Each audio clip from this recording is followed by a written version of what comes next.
I watched Guest House Paradiso the other day. It's a shame though, because obviously the quality of of Netflix, the Guest House Paradiso on Netflix is actually like 480p. What? It's a low quality, like video recording of it, so everything looks it looks like a video. It's really weird. So it's like watching it when I used to watch it on a VHS. Yeah, that's actually quite nostalgic. Yeah, I was going to say it's ridiculously stupid as a film. It's so good from start to finish. There's not a bad bit in it. It's brilliant. It's so stupid. It's perfect bottom though, isn't it? I'd say it. I mean, obviously you up the ante for the film. It's so much like more slapstick and stupid than the series. Absolutely, man. Absolutely. Yeah. I think it's the bit at the end with the vomit is when they like the Temple of Doom, the Temple of Doom bit. Yeah. Yeah, when he holds it in his jowls, the Italian guy. I think fuck. What happens? When it comes to it, maybe they did. He's in the back. Light brown jacket. Cool story. Yeah. We'd like to welcome you.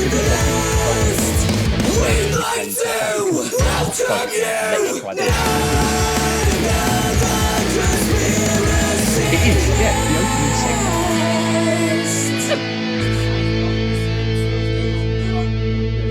Ladies and gentlemen, boys and girls, welcome to another episode of Not Another Conspiracy Podcast with Mr. Dean Salter in Michigan. Greetings. And Mr. JJ Jackson in the socialist York with his Jeremy Corbyn hat on. Is that official Jeremy Corbyn merch or? Yeah. It's got swastikas in the lining. I'm excited. Yeah. We're like 10 seconds in. We're 10 seconds in. Jesus Christ. It's all right. JJ's a tattooist, so he's bringing back the swastika positively. Yeah, like all the hipsters. Oh man. And yes, and all the way in sunny Southend, we have our main host, Ben, the Don Mills. How you doing, boy? I'm okay. Yeah, I'm enjoying Tier 2. Tier 2. With CC in the background there too. Yeah, my our research editor. Yeah, she's making sure it's all legit. Yeah. I've got to keep a little bit quiet as it's early here in Michigan, and I have an air vent right above my studio in the basement here that leads all the way. That's what that noise is. Yes, that leads air into everybody's bedroom. Oh, so that's such an American thing, isn't it? The air vent. It is. And a crawl space. Where the bodies are kept, obviously. The crawl space. Do you have a laundry chute? No, we don't, unfortunately. No, damn. But what? Yeah, I know. Wasted opportunity. Yeah, you could just remove the air Home conditioning Alone this year. They did just put a slide throughout the whole entire house. I would. I would if I could afford it. it. If I'm a little bit quiet, I do apologise. But until I hear someone moving around upstairs, that's when I'll start bellowing. Oh, bellowing and laughing. I don't think you'll be able to contain your belly laughter. So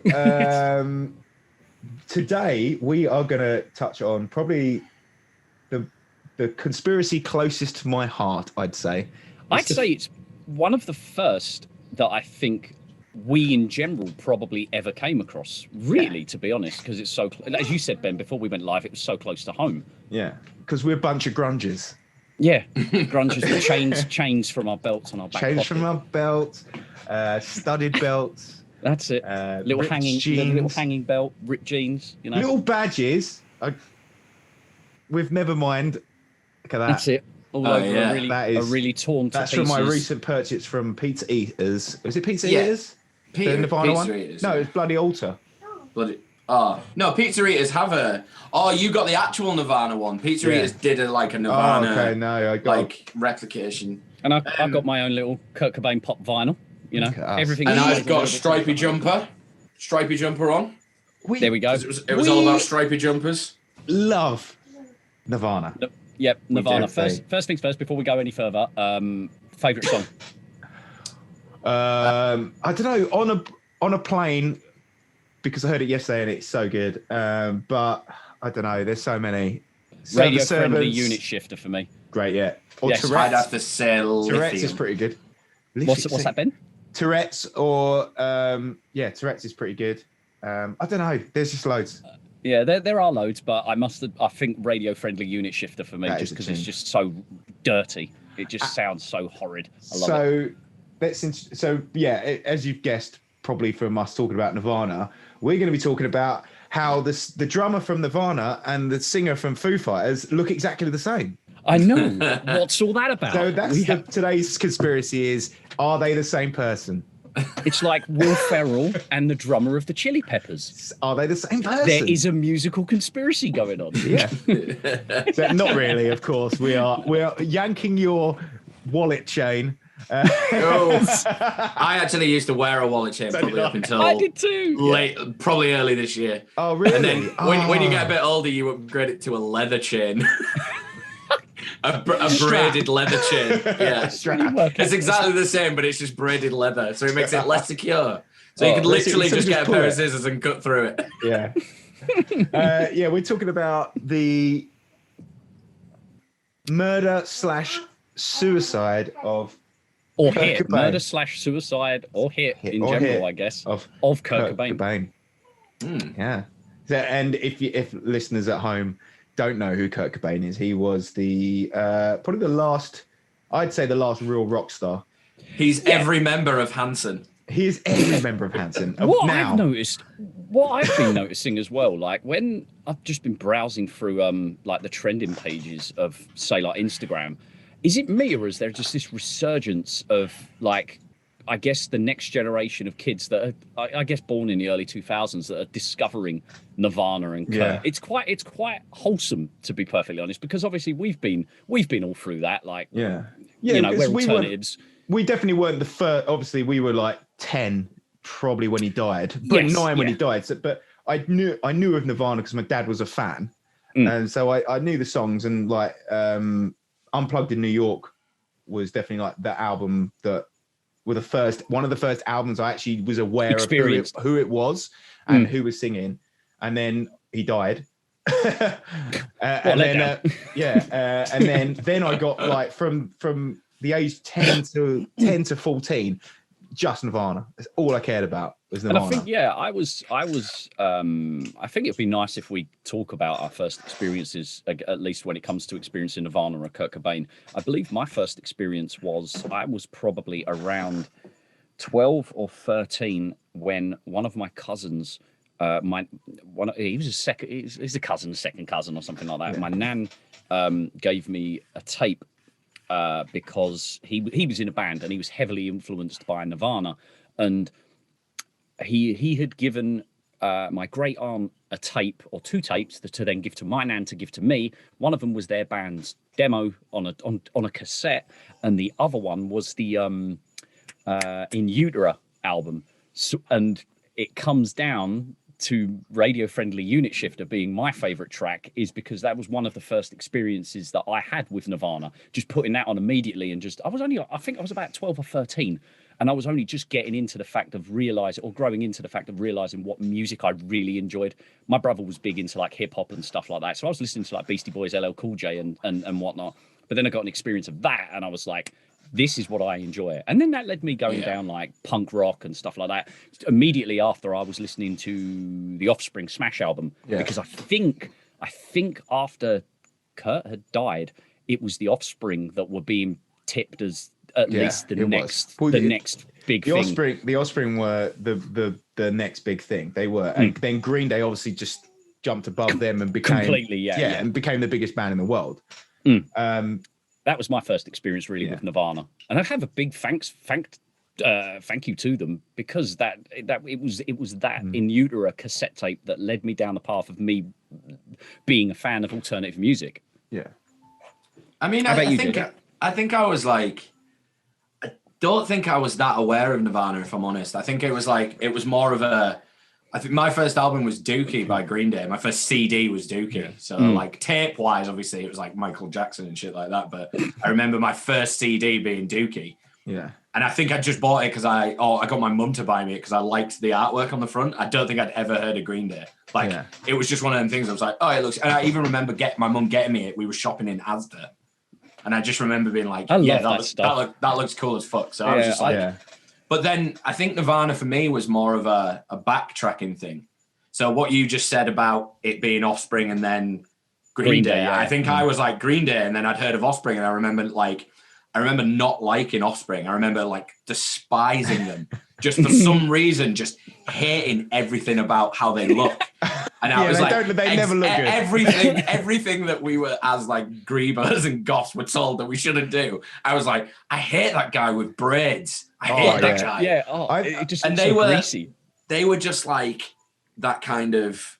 They were tipped as punk rock or whatever, but they were like trying to be grunge, and then they just kind of fell into punk. That's how I felt about them. Yeah. But I just remember just like going back into Nirvana rather than being aware of them around. And I think one of the main reasons why was when I was growing up, I was like skateboarding and stuff.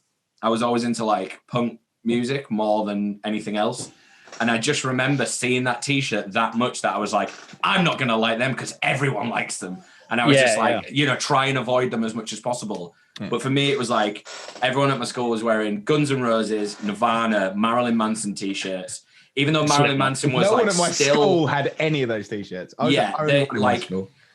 think it was probably about my year 8, year 9 where everyone saw. I mean, I'm 34 now, so I mean, this puts such a smile on my face. I'm just remembering everything. Like, for instance, I think JJ was talking about obviously like the fashion icons and stuff like that, and obviously the acid smiley or like the Nirvana Nevermind smiley, or it's just the Nirvana smiley. Like that's like a cultural, like how they just before we go too far into this, and sorry to interrupt you, but my missus was in bed the other night, and she was she follows like loads of vintage clothing websites, and she follows this vintage clothing person from like local to me on Instagram.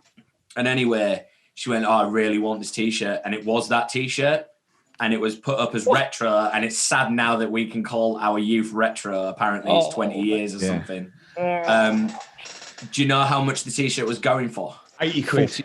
I bet it was like £1,200. Bullshit. What? I've got one. An original Nirvana, an original print, not even a tour t-shirt, 1,200 quid, and it had sold in 2 days.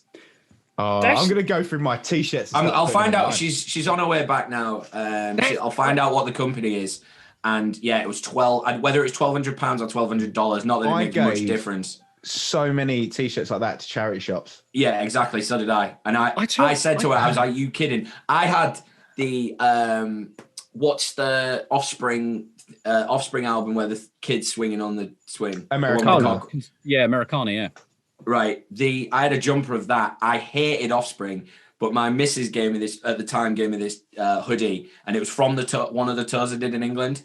And I was just like, I love this hoodie. I hate the band, but I love the hoodie. If I'd have kept hold of that now, I think the hoodies and stuff like Marilyn Manson t-shirts going for like $2,000. Could you imagine the uproar? How do you validate it as well? How do you validate that it was from that time? Because you can buy them in fucking Primark now. I've got a Metallica t-shirt, tour t-shirt from 1985, like a real one, and I just wear it. I'd never think of selling it because I love it.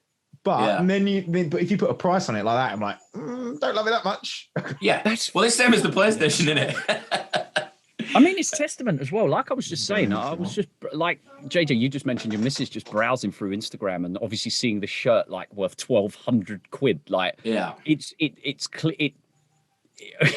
we can call our youth retro clearly because, like I was saying, I was seeing a resurgence of people just suddenly, like kids posting on like the trending page of Instagram, like these like fan cams as they call them now of like Kurt Cobain, like old pieces of video footage, like candid video footage of Kurt Cobain, and it's quite cool.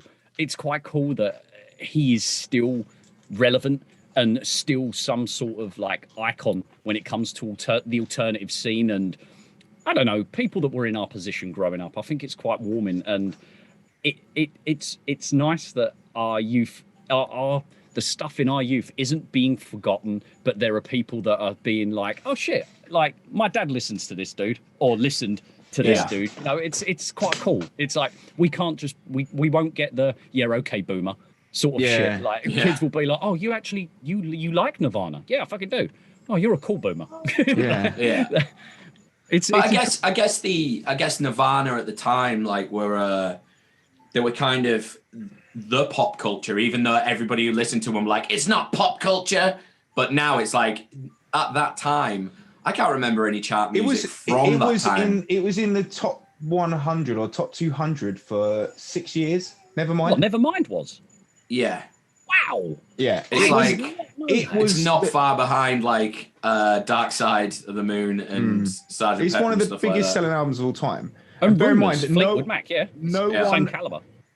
Everyone knew that Nirvana were going to get big, especially David Geffen, obviously signed them, but no one knew what would happen when Nevermind came out. No one had any idea that it was going to get that big. Obviously, I think that's got to have something to do with obviously what happened to him. One of the things that crops up quite a lot though is how it's hard now looking back at it, but when we were that age, like, because we're all roughly the same age, we were like, because Kurt Cobain was touting the whole like, I don't care about the record industry, blah blah blah. But then people forget that they signed to Geffen. Yeah. And at the time, Geffen wasn't a small record label. It was Guns N' Roses. Absolutely huge. But then people want to, like, I know it's not Guns N' Roses episode, but people forget that Appetite for Destruction was Guns N' Roses' first album. Yeah. Oh, like, I always that must be like their second or third album. It's like, no, it's their first album. Probably I think it might be one of the biggest selling debuts of all time as well, that album. Yeah. And that's the difference now. Like, people, like, bands can't, it's like fifth album that people start going, they're like that level, and they'll still never be Nirvana level. Wait a minute. Is it Geffen or Epitaph Records that the bassist of Bad Religion is the owner of? It's Epitaph. It's right. Brett Gurewitz. That's it, Brett. So but he's not in Bad Religion anymore. He quit pretty much as soon as he started Epitaph. Yeah. So who's the owner of Geffen? David Geffen. Right. Oh, right. So, okay. Yep. I'm on. Yeah, David Geffen's like, you know, he was. Fuck, shit, cunt, wangle, bollocks. Sorry, Cece's gone. If anyone is listening to the podcast, my daughter's been sitting in here for the last half an hour, so I've had to curb the swearing. Daddy's had to be good. Ish. Yeah, she basically had a look at her face like, oh, Daddy's talking shit again. Yeah. Daddy's with his friends talking shit on the internet. Yeah. He's like, Daddy, I'm trying to paint. Yeah. Stop talking about Nirvana. Ugh, that band again. I'm creating the future here. Yeah. So David Geffen's like they were a massive label. So yeah. When anyone ever goes back and like, Kurt Cobain, like, he didn't care about music. I think his main thing he hated was the media, like the music media. I don't think he had a problem with the industry as a whole. It was the way he would have done it different. I think if he'd still be alive now, he would love what had happened to music.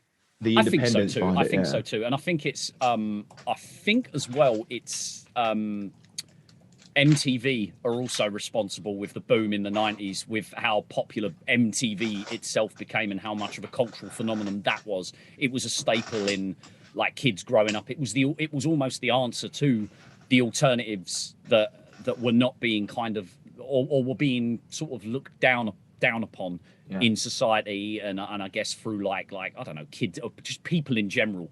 And it was kind of I felt like MTV was possibly almost like a beacon to some people, whether they like to admit it or not. But like alternatives, some people were probably like, yeah, the shit that we listen to, it's actually popular now. It's fucking cool. Like it seemed that like it was a door for the alternative scene, because absolutely. I watched the Nightmare Before Christmas documentary that's on Netflix at the moment, and the animators from MTV came over and were the animators on Nightmare Before Christmas, which is obviously like basically the gothic franchise of our generation. Oh, God. Yeah, maybe not our generation, but like. There's something about that. I just really don't like Nightmare Before Christmas.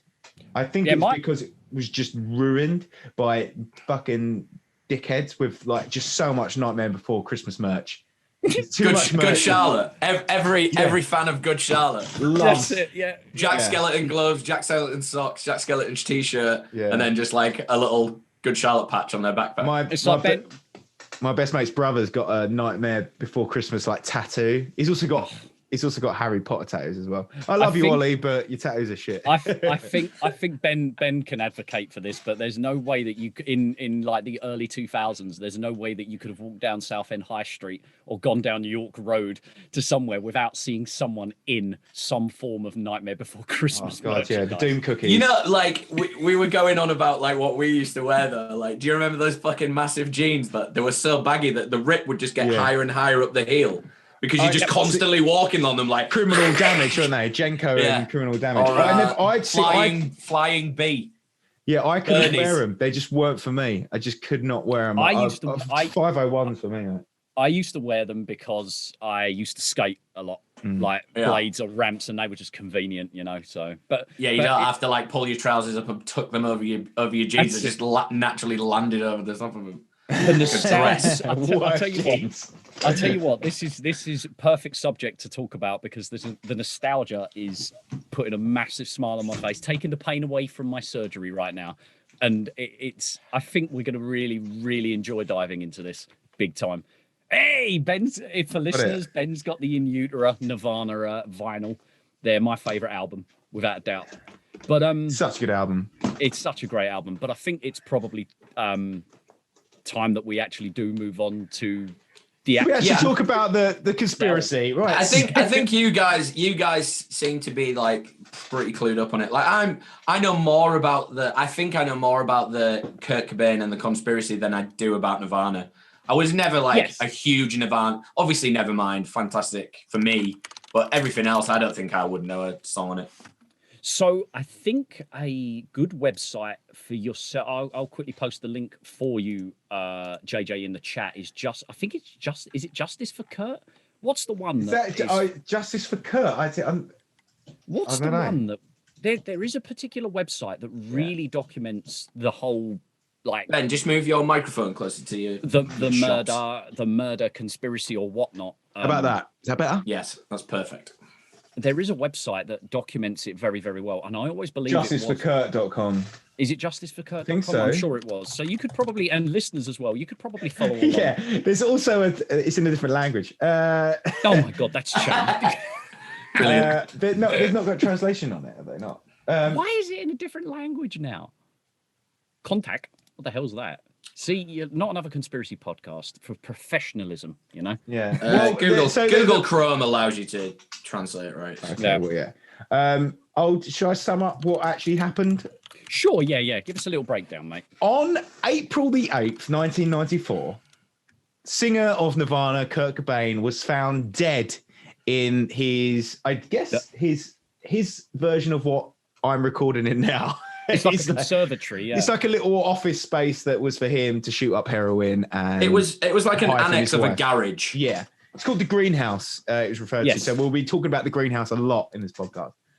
He was found dead by an electrician who his wife had booked in to go and change some lights conveniently. We'll get into that later on. Why that's convenient for her. Yeah, he's found dead with a shotgun wound to the face and also a 3 times lethal dose of heroin in his system, which again we'll talk about when we get onto the heroin conspiracy later on. But yeah, he was found dead basically the world was devastated. It was the end of rock and roll to some people.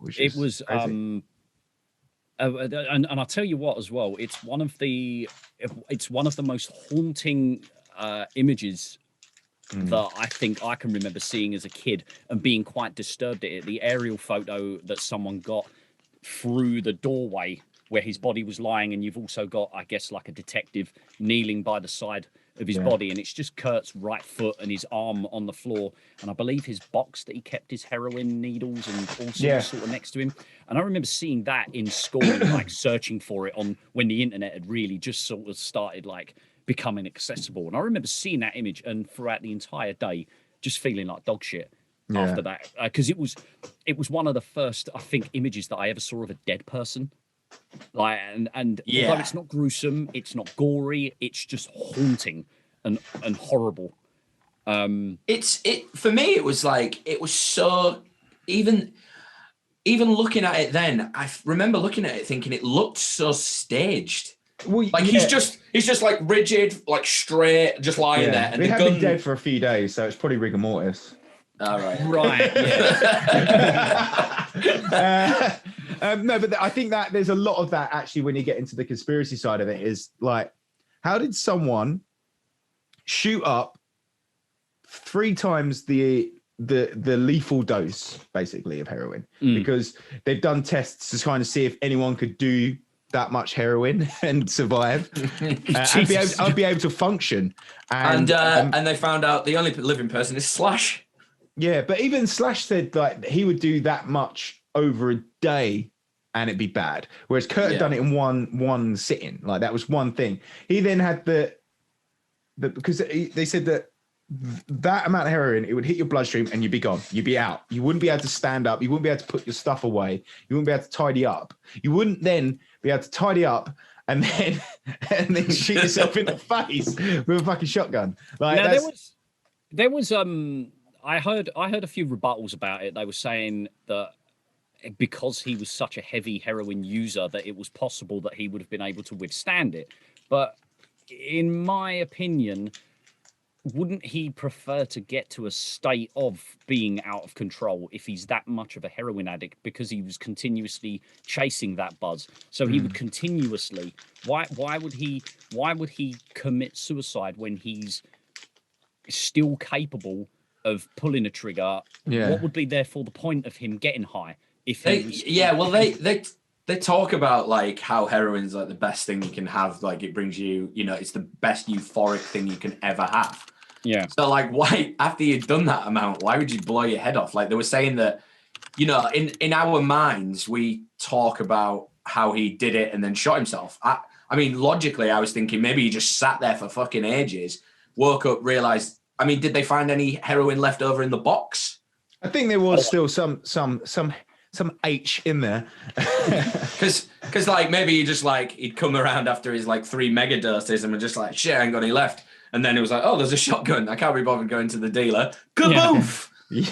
Or maybe he was trying to like set off a fight like a beacon. Maybe that was his signal to his dealer. Just like, if I blow one hole in the ceiling, that means I want one. And then he just just blew his fucking head off. Yeah, that whole thing to me, the whole shotgun thing, that's where I started, because I didn't obviously know about heroin at the time. I didn't really know much about it when I first found out that he killed himself, and I first found out that there was a conspiracy.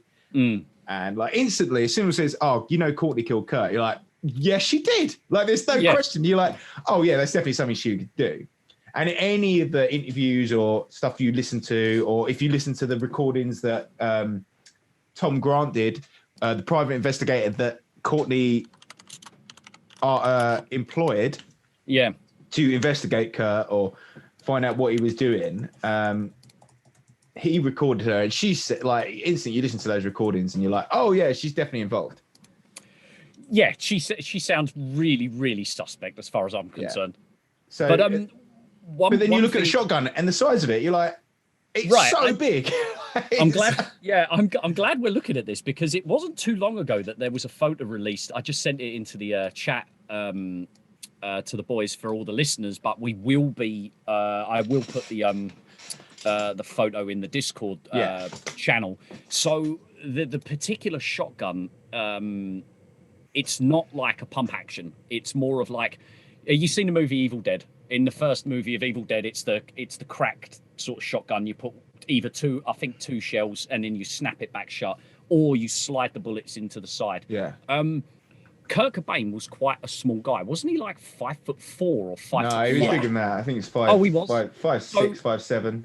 But still, the shotgun is big. Massive. And now a lot of people are saying that this particular photo of this, I guess, police officer, he's regarded as fairly tall.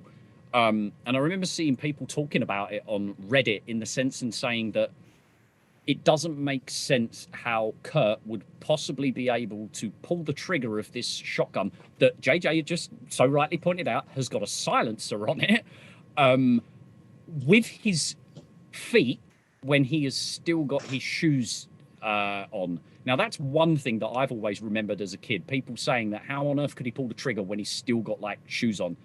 And the fact of him being so small compared to the shotgun, in also being able to reach the trigger with this particular gun. I mean, that's a long ass barrel, even with the silencer not being on it. Like it's very suspect as far as I'm concerned. I don't quite know how you would do something. Maybe you could slam the butt of the gun on the floor, because I know that I've seen that happen a few times. People actually hit the barrel, the handle of the gun on the floor, and the shock would also trigger the bullet to happen. It makes me wonder whether he would do that, maybe stick the gun in his mouth, bash it on the floor. But again, that's when I saw the picture, that's not happened, does it? He's lying there with the shotgun clenched kind of on his, like in his lap area, like in his chest.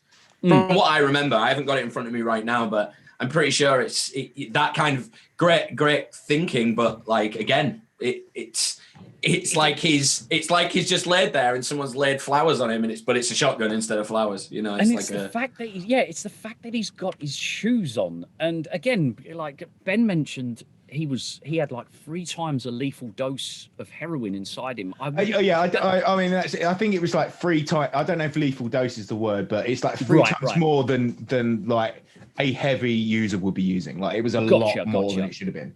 And it just doesn't look right. I don't understand how it doesn't add up. But at the same time, surely there has to be some kind of legitimacy to it, because I'm pretty sure. But then again, I don't know. I'm talking. Well, surely the police department would. The police. I think the police. I've listened to a few interviews of thing, and the way the gun landed and stuff looks like it wouldn't have happened. Like the gun couldn't have laid like that. But at the same time, also, police accidentally knock stuff over. Like so. Right. Yeah. That's always some way to look at it when you think about how it all looks so posed. Yes. It could have been like. Things happen, accidents happen. The police run in like some sort of 80s cop show, like, oh, trip over the gun, and like, oh, where was that? Just throw it on him. It was him, officer. Proper typical 1970s ones, like cigarettes all smoking, spilling coffee everywhere. Who's going to get the donut, boys? Like, Kurt Cobain was scalded to death by a hot cup of Joe. He's got coffee burns all over his face. So there was also something that I'm trying to... there we go. Oh, no, never mind. I was going to say I found it, but it's a very, very small thumbnail image. I will quickly look in. There was a very interesting infographic that also described the crime scene, essentially, of when Kurt was discovered. And I think Ben can probably correct me on this if it's true or not. But wasn't a chair put against the door? No, right? Because no, this is a common misconception.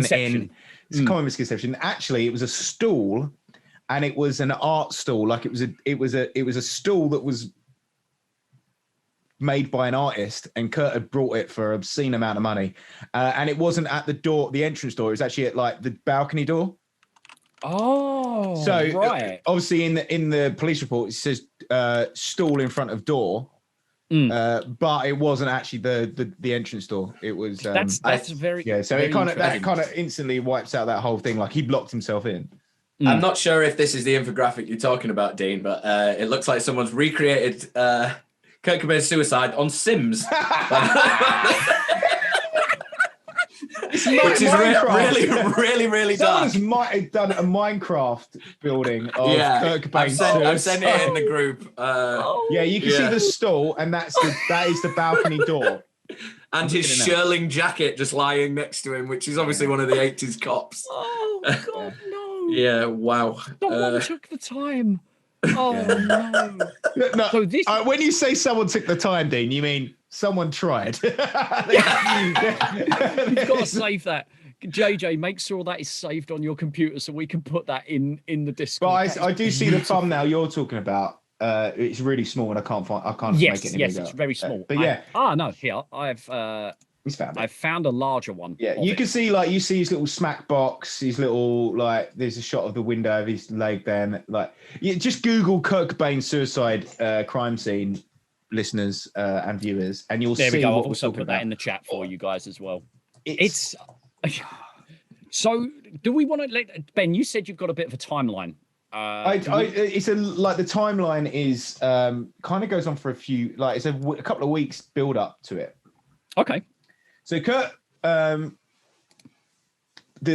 talk about the shotgun first. So, sorry. Yeah. So it's part of the timeline. So Kurt and Courtney had a bust up, and Courtney had called the police on Kurt, saying that he was threatening to kill himself, and that he had guns, and he'd locked himself in the bathroom. So the police arrived to deal with the issue of Courtney and him, and Courtney was on the front lawn screaming and being the cunt that she is. Yep. The attention whore, I think, is the word that people use when they describe. I think we can agree with that. And Kurt had locked himself in the toilet and was saying, "Look, I'm not suicidal. I don't want to kill myself. I just don't want to listen to her anymore." That's basically what the police said that he said to her. They confiscated all his guns. So he was definitely a Second Amendment guy. He was an enthusiast. Yeah, he definitely wanted the right to bear arms, and he used that right. He loved guns. He was a libertarian, I guess. He wanted to legalize drugs and have guns. But yeah, so the police took his guns. So he had no guns, and then him and his friend Dylan, can't remember his surname, Dylan something. Who was his best mate and another junkie. They went out and brought a gun in Dylan's name from a sports shop, because in America, buying guns is sports, apparently, in Seattle. He brought a gun and they put it in he had a little hiding place in his wardrobe. We hid the gun and then went from the shop, dropped the gun off, and then got on a plane to LA, where he went to rehab. So he went into rehab and he was there for 2 days before he escaped from rehab. He didn't even check himself out. Yeah, bear in mind, this is a rehab where you could just walk out if you wanted to. It was purely voluntary place. Oh, okay, one of those, right. Instead of just walking out, he climbed over the back wall. And he flew back and obviously this is long before you needed a passport to fly internally. His credit card, he bought a ticket to Seattle and he flew home. Courtney had already, by this time, employed Mr. Tom Grant to be a private investigator.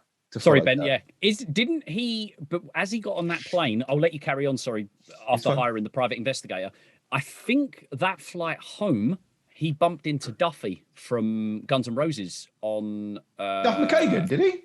Yeah. There's a very whose podcast did I hear it on? Or at least Duffy has actually spoken about it, that he was on the same flight as Kurt coming back. Him leaving rehab. I'm pretty sure he was one of the last people to see him or at least speak to him. And Duffy was also like a massive heroin addict as well. Duff McKagan is the coolest guy in the world. Right. By far. I do believe that he had something to talk about. I'm pretty sure. It does say here, I found the thing. Okay. It says the true story behind Duff McKagan and Kurt Cobain's last flight together. That's it. Yeah. I knew that. And that'd be Duffy, like that again. Imagine being Duff McKagan, because I mean, a lot of Duff McKagan's friends have passed in that time. That's why he's sober now. And if I recall, I don't think Duffy had really. He said he didn't seem any different to when he's ever experienced Kurt in the past. Yeah. So there was nothing for him to sort of like lead to thinking he was suicidal or anything leading toward that kind of behavior. Yeah. So he was being followed by Tom Grant, the private investigator who Courtney employed, had put a tracker on his credit cards. So as soon as he brought that flight to Seattle, Courtney cancelled the credit card. She cancelled the credit card, so obviously he tried to get money out. Tried to get money out to get some cash out, and it wouldn't work. So he rang Courtney and he gave like a code, which is Elizabeth's number is, and then the number is like blanked out. And but that was kind of a note, say like either call me, why have you cancelled the cars kind of thing. Right. He used to check in under the name Elizabeth to a lot of hotels. That's bizarre. Yeah. Well, I guess when you got obviously you have to change your name every now and again if you don't want fans to come and stalk you. Yeah. And no, that isn't so bizarre. Even it being a female name, So So he done that, and then he luckily he's a rock star and he's got an account with a limo firm. So he got a limo back from the airport to his house, and then no one saw him until his body was found. And I think that was April the 5th. I think maybe he landed. I'm not quite sure, mate. But yeah, he was back April the 5th, and then no one had seen him until his body was discovered by the electrician. But during that time, Frances Bean, the baby, and her nanny Callie, who was actually Courtney Love's ex-boyfriend, were still in the house. So and then there obviously loads of weird shit happens around those. They were in the house still. Yeah, while and apparently Kurt was in the greenhouse. Yeah. There's a load of stuff. So obviously, Courtney filed a missing persons report for Kurt Cobain under his mother's name, Wendy O'Connor. What a mess! Yeah. But right. So let's go back to Courtney now. I know I'm jumping all over the place, but this that's fine. No? Courtney and Tom Grant. Tom Grant met Courtney in a hotel room, and she phoned him actually after she booked him. She'd phoned him. She goes, "I'm hiding out in a hotel in LA, and I've phoned in a report to the press office that I've had a drug overdose because I want the press." Because her album was coming out that on the Monday or the Friday, and she obviously wanted to be in the papers. She'd called in a report saying that she was in rehab because she had an overdose, which she hadn't. She was hiding in a hotel at the same time that Kurt was in rehab. And then the next thing you know, Tom's gone to Seattle to try and find Kurt. She's reported him missing as his mother. And she's also phoned, bear in mind, she knows he's left rehab now. Right, yeah. Because she's got the credit card report. Of course, she's got, yeah. She then phones the rehab place 9 separate times under 9 different names, asking to speak to him and asking where he is, pretending each time that she doesn't know that he's left, that he's escaped. Doesn't know that he's in Seattle. That's suspect mental. As hell. That is almost a smoking gun, mind the pun. But that's not even the most. That's not even the most like. So immediately, dodgy thing. Fucking red lights are going. Right. Yeah. So she knows that Kurt's in Seattle. She knows she sent Tom Grant to meet Dylan, Kurt's mate, who went with him to buy the gun. Who bought the gun? Yep, correct. Yeah. She sent them to search the house. Right. So get there. She tells Tom. She goes. Tom rings her from a payphone. She goes, "I'm going to be there in 10 minutes." The PI, Yeah. Can you make sure the alarms are turned off? She says, yes. I'll call you back on this number when it's ready to go in there. When you're ready to go in there. Why does she need to tell them to go into somewhere to investigate? She could just give him the alarm code, right? Right. But exactly. no, she does it. So he goes in there. The house is empty. Callie and Frances aren't there. She tells Dylan to make sure that they check the greenhouse. Make sure you check the greenhouse. And obviously Dylan's strung out. They don't check it. Either Dylan knows that something's going on there and he doesn't want to go and look at it, or he just forgets because he's a drug addict. But they don't check the greenhouse. This is on the 6th. This is April the 6th, the first time they visit. All right. And is this PI, you said or he's a drug addict? No, Tom Grant's the PI, and Dylan is the drug addict. And Dylan's basically looking after Tom, making sure he knows where the house is. Gotcha. I understand. Yeah. So they go there. They don't check the greenhouse. They leave. Courtney rings up again. Blah, blah, blah. Check the greenhouse. Right. So they've checked the house. They've ripped the house apart. The only thing they find is some Rohypnol. They don't find the gun. They don't find anything like that. Just like into cutting here before we go too far into this.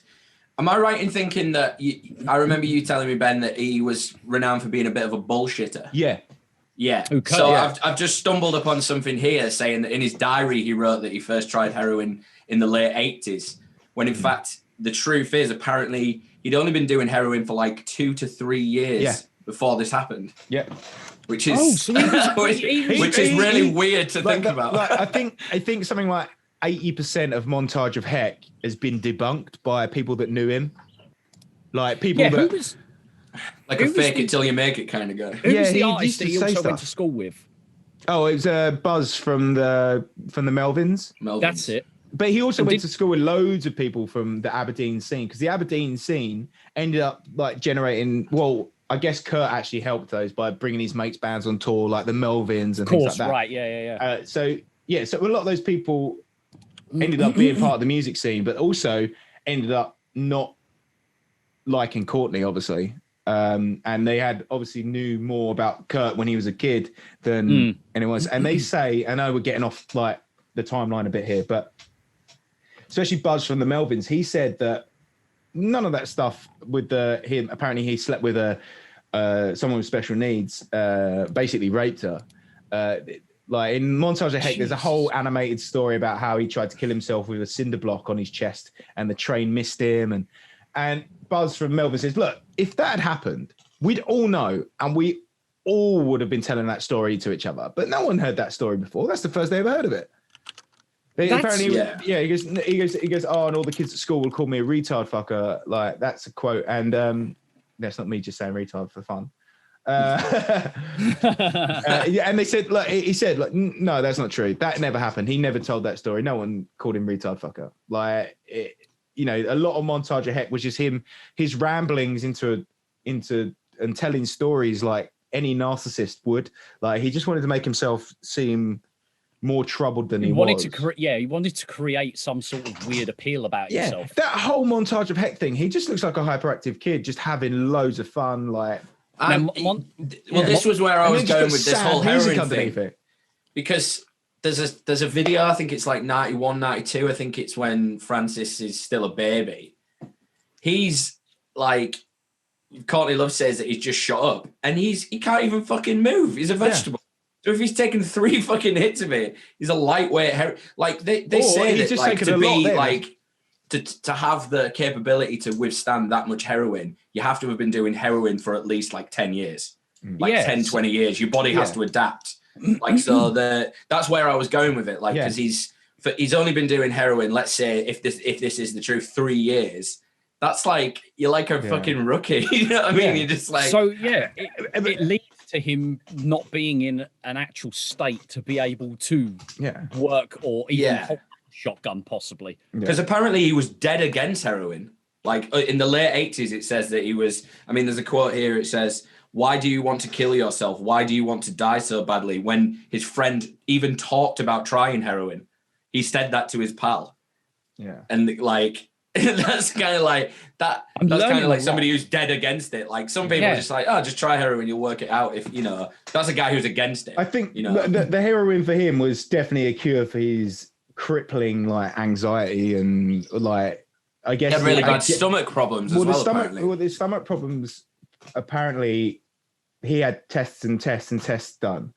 And it was like, could have been psychosomatic, that chest thing, phantom pains. That stomach pains could have been, and then the heroin, obviously, he said that it was the cure. He said it was the cure for his pain. So I'm learning something new entirely. So we can all probably agree that Kurt was not the hardcore, masterful heroin user that we have all. I think Courtney definitely played up how much that he was doing as well. Of course. But then, like, once we'll get to after the death and how Courtney was about that. But yeah, she would say she had a $20 a day habit and he had a $400 a day habit. And experts, like junkies have said that, like that knew them, said Courtney didn't touch the stuff really. She'd shoot up to look cool. Heroin for her was like a cool thing. And even Nicky Six in the Dirt says that he had $1,000 a week heroin habit. So he did way more heroin. He did way more heroin than Kurt Cobain. And this is $1,000 a week. So and he was saying that he was doing it once or twice a day. Yeah. So I mean, that's like, you know, you work that out. It's definitely not $400 a night. I mean, you look at the pictures, just going from what you guys were saying, how Courtney is like, oh, he's this, he's that, and blah, blah, blah. But then that article that I just said in our little chat, again, this will go into the Discord server channel. Some photos were released, I don't know how many years ago. In 2019, actually, last year. Kurt Cobain death scene photos exposed 25 years after suicide. Passing past the actual crime scene photographs, you look at the house that then Tim and who was the other guy? Tim Dillon, good comedian. Sorry. You look at the house that they walked into, and to be honest, no wonder they didn't go to check out the greenhouse, because for all the listeners and non-viewers, the fucking house is a shit tip. Yeah. And to walk in there as a private investigator. Now, I am not using the phrase shit tip lightly. It is rancid. It is disgusting. And as a private investigator, if you walked into that, you would want to get out of that place as quick as possible. We've all walked into people's houses that are shithole and just like, nope, I'm out. Yeah, could you imagine a crackhead or at least a heroin user that you know is a drug abuser sitting there going to you, oh, do you want to go and look at this other place? And if you're like an actual private investigator, you'd be like, nah, I've seen enough. Yeah. I don't need to look anywhere else in this house to see what it's like. Yeah, so, it just looks like a junkie's house, but they obviously a junkie's house, but they had the money to have a house, to own a multi-million-dollar. It looks like they've bought a new house and they haven't ever settled in. They just literally look like the front. Well, it don't even look like a mattress. Yeah, just like a bed. They hadn't had the house they hadn't had the house very long. That's it. But then also, what people said is the reason that Tom Grant wouldn't have known about the greenhouse, not because Dylan hadn't said anything, but at night you couldn't see the greenhouse, like you wouldn't know it was there because it was separate to the house. Oh, it was shrouded, wasn't it? It was shrouded by a lot of trees. And if it was dark or cloudy, you wouldn't really know it was there, especially in Seattle because it's like England; it rains all the time. I'm just reading here though that even though he was considered one of the world's biggest rock stars, he lived in his car for a long time. This was shortly before Nevermind was released. Yeah, well, they didn't have any money, did they? I mean, it says biggest rock star lives like a hobo in a car. Yeah. So, I mean, he must have still been... we know that you don't make any money from music, really. And I mean, for Nirvana fans, they know that up until In Utero era, they shared everything. Like, all the publishing was split 3 ways. Courtney bullied Kurt into... Courtney just... hired lawyers. Once she was married, she hired lawyers to try and get Kurt's name to have everything. She did. It caused a massive rift in the band, and they were going to split up anyway, I think. It's very much a Sid and Nancy scenario, right? I guess like that was a fair, like Sid Vicious. Well, I think as well. I think as well. Dave Grohl has always been testament to how much of a cunt she really was. Well, he does keep his mouth shut about it, but he slips sometimes. And that's what I'm saying. There's little thing. I mean, what's the song that Foo Fighters wrote that a lot of people are just like, that was written about Courtney Love? I can't remember which one it was, but there's a few lyrics. You're a cunt. You're a fat, ugly cunt. But yeah, it's no surprise, to be perfectly honest. I think she doesn't do herself any favors, man. But she and if you watch, like, I've watched all the documentaries, I've read all the books, like, and I mean, to be fair, the research leading up to this episode was minimal. Most of it was done like a decade ago. Like, especially in the Nick Broomfield documentary, which is not great, but the interviews she does, like with her ex-boyfriend, she fucks so many people over. Like, she wanted to be. I'm glad you finished it with that, because I was like, yeah, she had sex with Steve Coogan. She fucked Alan Partridge, man. Yeah.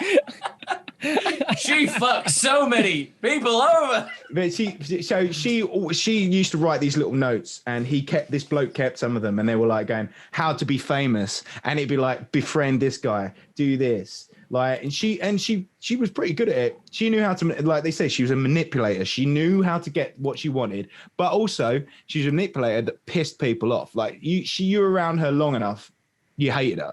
So for such a talentless bitch, it's testament to how good she is at fucking people. Live through this. We're talking about her now. Well, Trent Reznor wrote that song "Starsucker" about her because he said that he literally sucks the life out of everything that's poorly about the world. And the song's called "Starsucker." It's like, yeah. Let's be honest. Like, "Live Through This" is a pretty good album. Whose album's that? Hole. Oh, right, yeah. It's a pretty good album, and Kurt didn't write it because most of it was written before they met. So it's like that. I mean, a lot of that was, was like, oh, Kurt wrote all those records. It didn't, but there is a bit in Montage of Heck where they've got some junkie filming them in the bath, and Kurt's there shaving. It's horrendous. Yes. And so Kurt's there just in the mirror, he's shaving. By this point, you can tell he hates her, and he's just switched off. And she's going, I can't believe you turned down Red A and Lollapalooza. I could have been playing there, and I would have rocked the shit out of that. And he's just like, he's shaving, and he goes, and the camera turns to him, he goes, I have a mustache. He's like, oh, he really is fed up. Disconnected. Yeah, he's like, I don't care. And she's like, and then she gets her tits out and starts going, I'm more talented than Kurt. And I was like, you're not more talented than Kurt. This man is probably like one of the greatest musicians and songwriters of that generation. It's right then, there, at that moment, he was the most famous. He was the Beatles of that era. Yeah, and she's in there, and you could tell that she was jealous of him, and she thought that she was just as good, if not better. Fucking snake, man. Yeah, but that goes back to that's more about Courtney and how she was at the time. Where were we in the time? Yeah, so they'd searched the building. That's it. They just got into the house, and they didn't find anything. They found Sorrow Hit Now. They left, and at 9 p.m. the next day, bear in mind they hadn't found anything. No one was in the house. The house was empty. 9 p.m. the next day, they went back to search again because Courtney was livid. She goes, make sure you search the greenhouse. Make sure you search the greenhouse. They get there. On the stairs, going up, they walk through the front door. On the stairs is a note from Callie, the nanny, to Kurt Cobain. Is that the one that's sort of got a pin in it, or it's like? I'll find out. Because I remember there being a picture of like a note, or that might be his suicide note that's got like a pen dug into it, or no, it's the note that you're right. I think it's Callie's note. Maybe. Right. No, it is his note. Suicide note. Right. Okay. So what's this note then? This is new to me. This is a note left by the nanny. And this is why it's suspicious to me, because it wasn't there the night before. No one was in the house. It was 2 a.m. when they went to the house, right? Right. And there was no one in the house. I'm trying to find it. But so the first time they went to the house, did you say it was 2 a.m. or is the second time? Yeah, the first time they went to was 2 a.m. So between 2 a.m. to 9 a.m., did you say Courtney run them back and was like, get back to the house? Yeah, between 2 a.m. and 9 p.m. they went back to the house. 9 p.m. Excuse me, sorry. So they went back to the house at 9 p.m. And this time there was a note on the stairs from Callie, the nanny. The nanny, who was also Courtney's ex-boyfriend. Kurt, I can't. Right, I'm going to do it in his voice because he's called. Guess what he's called? Callie. Because he was from California. Oh, of course. Yeah, dickhead. I was going to say that, but I was like, sure. What? Such a smackhead nickname. California. Right? Kurt, I can't believe you managed to be in this house without me noticing. Right. What? That's the first line. So bear in mind, Courtney knew that they'd been there last night and they hadn't found anything. They hadn't seen anyone. You're a fucking asshole for not calling Courtney and at least letting her know that you're okay. She's a bit of pain, Kurt. And it's morning, a bit hard to read, yeah. Yeah, and she's in a bit of pain, Kurt. And this morning she had another accident, and now she is in the hospital again. Bear in mind, she wasn't. She's your wife, _ and she loves you, and you have a child together. Get it together. And at least tell her you're okay. She is going to die. It's not fair, man. Do something now. Right. So I don't know if we're looking at the same timelines, Ben, but the timeline that I've got here says that the day before Cobain's body was found, Courtney Love was in the hospital because she'd attempted suicide. This was the fake one that she said she was going to do. But she was in a hotel room. It says here, Love is found in her hotel room with her ex-boyfriend, guitarist Eric Araldenson. She is whisked to hospital and released 2.5 hours later. Yeah, because it was bullshit. Because there's nothing wrong with it. Yeah, there's nothing wrong with it. She said that she was released 2.5 hours later, immediately arrested, and then released 3 hours later after posting a $10,000 bail. So there must be records of that. But yeah, because that and that leads us to she had to have an alibi for me. That whole thing for me, all that she's like going, she had to be in LA. She had to have an alibi. Yeah, she had to have an alibi. She's like, oh, how can I do? Well, I can get arrested and get out. I can go to hospital. That whole thing and her. Yeah, it's weird that it's just exactly a day before. Everything about her, she'd already cancelled the first date of the whole European tour because she knew something was coming up. She knew there was a domino effect. Something was about to happen. She needed to not be in Europe because she would have put her in Europe. Anyway, so she's flown so Callie's left that note. Bear in mind he wasn't there at 2 a.m. and that note's there now. About an hour after they found that note, Callie arrives in LA with Francis being the baby, and they go to Courtney's hotel room. So that gets them all out of the. It's almost they kind of got a rock solid alibi going. Kind of. Bear in mind, so now that has put a timeline, that has put an alternative timeline in place that Callie knew that Kurt was alive, and as left a note between 2 a.m. and 9 p.m. So we're like 18 hours. There's a timeline of that. Callie has seen Kurt and been in the house. Yeah. In that amount of time. So is this leading me to think that Callie could have even been hired to do? Well, I think at least that Callie definitely knew that Kurt was dead before this note was written, right? So Callie was an ex-boyfriend of and the nanny. Courtney Love. Yeah, yes, and a nanny. But also a junkie. I love how you love that. You're just like, and he was a nanny. Also a junkie. Also a massive junkie as well. So they were all just trust your kid with a fucking junkie. Do you know what I mean? I mean, it's got to be better than that. We're unstable ourselves here. You might as well go with the other heroin addict that isn't your mum and dad. She's at this just the point, worst. Callie. So at least at this point, Callie, after leaving the note, Callie is either aware that Kurt is dead in the greenhouse. Kurt's definitely dead. There's toxicology reports. Kurt's been dead since the 6th, I think. And this is now the what? Sorry, the 7th. Fuck it. Right. Okay. Right. Yeah. Okay. So do you think Callie That's is predicted, aware that he's? Yeah. It could have been earlier. They're saying something because of the temperature around there that he could have been because of decomposition, but they don't know. They say between the 5th and the 6th. Right. Okay. But the last reported sighting of Kurt Cobain officially was at Seattle Airport on the 5th. And and that would have been Duffy was on that flight. That's the flight that Duffy was on. Right, gotcha. Okay, I'm definitely in sync now with what's going on. Yeah. So then they obviously they still didn't find the body that time. When they found the note, they didn't find the body. Okay. Obviously Courtney, then just books in some electricians to go and do something in the greenhouse, like specifically go to the greenhouse at this thing. 8:56, his body was found by the electrician, but at 9, it was meant to be there at 9 a.m. They booked it in. She booked it specifically to go to that thing, and it hadn't been booked before. It was booked like last minute on the 7th. There tomorrow. So there's two.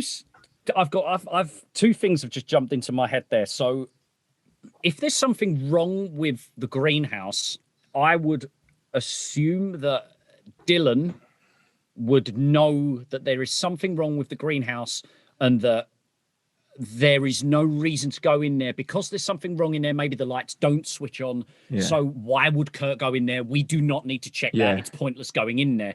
But secondly, that is suspect as hell that, oh shit, the greenhouse lights off.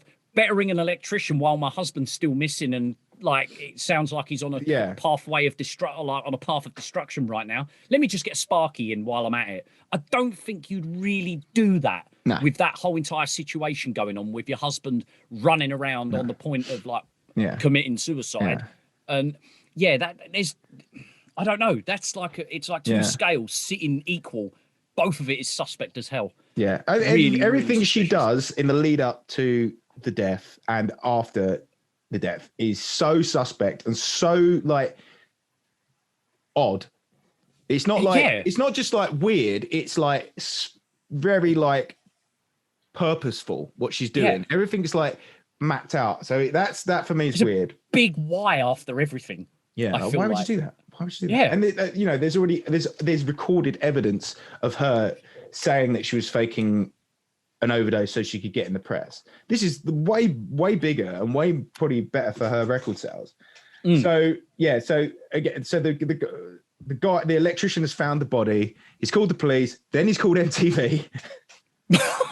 He told MTV straight away, like, you know, because I remember hearing the radio station broadcast as well. That I think they were the first people to broadcast it. Yeah, it was a MTV. local radio station. Yeah, yeah, because and I think they either had the live phone call or the guy presenting it had said we've just had a phone call and I think it's fake.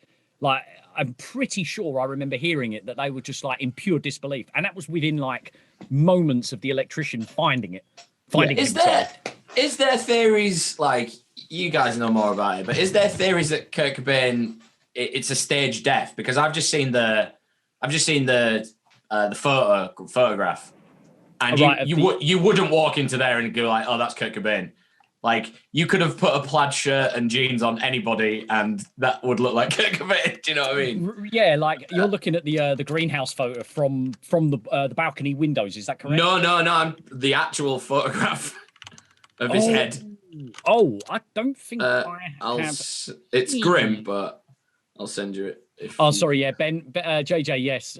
Sorry, listeners, again, you're not able to view what we are viewing. The Foo Fighters song that I believe was about Courtney Love was "I'll Stick Around." Isn't that the one that I was referring to earlier, JJ? Yeah, that's the one. Gotcha. Yeah, that's one that they claim. You know, but yeah, that's.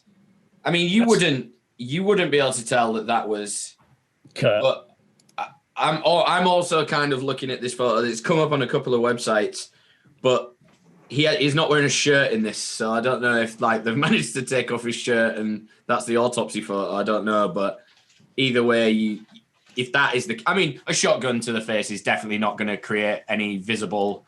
You know, you're not going to be able to tell it's Kurt Cobain. It's going to be honest. It's going to be dental records if you manage to find. I found a few others, and they don't look like him. Right.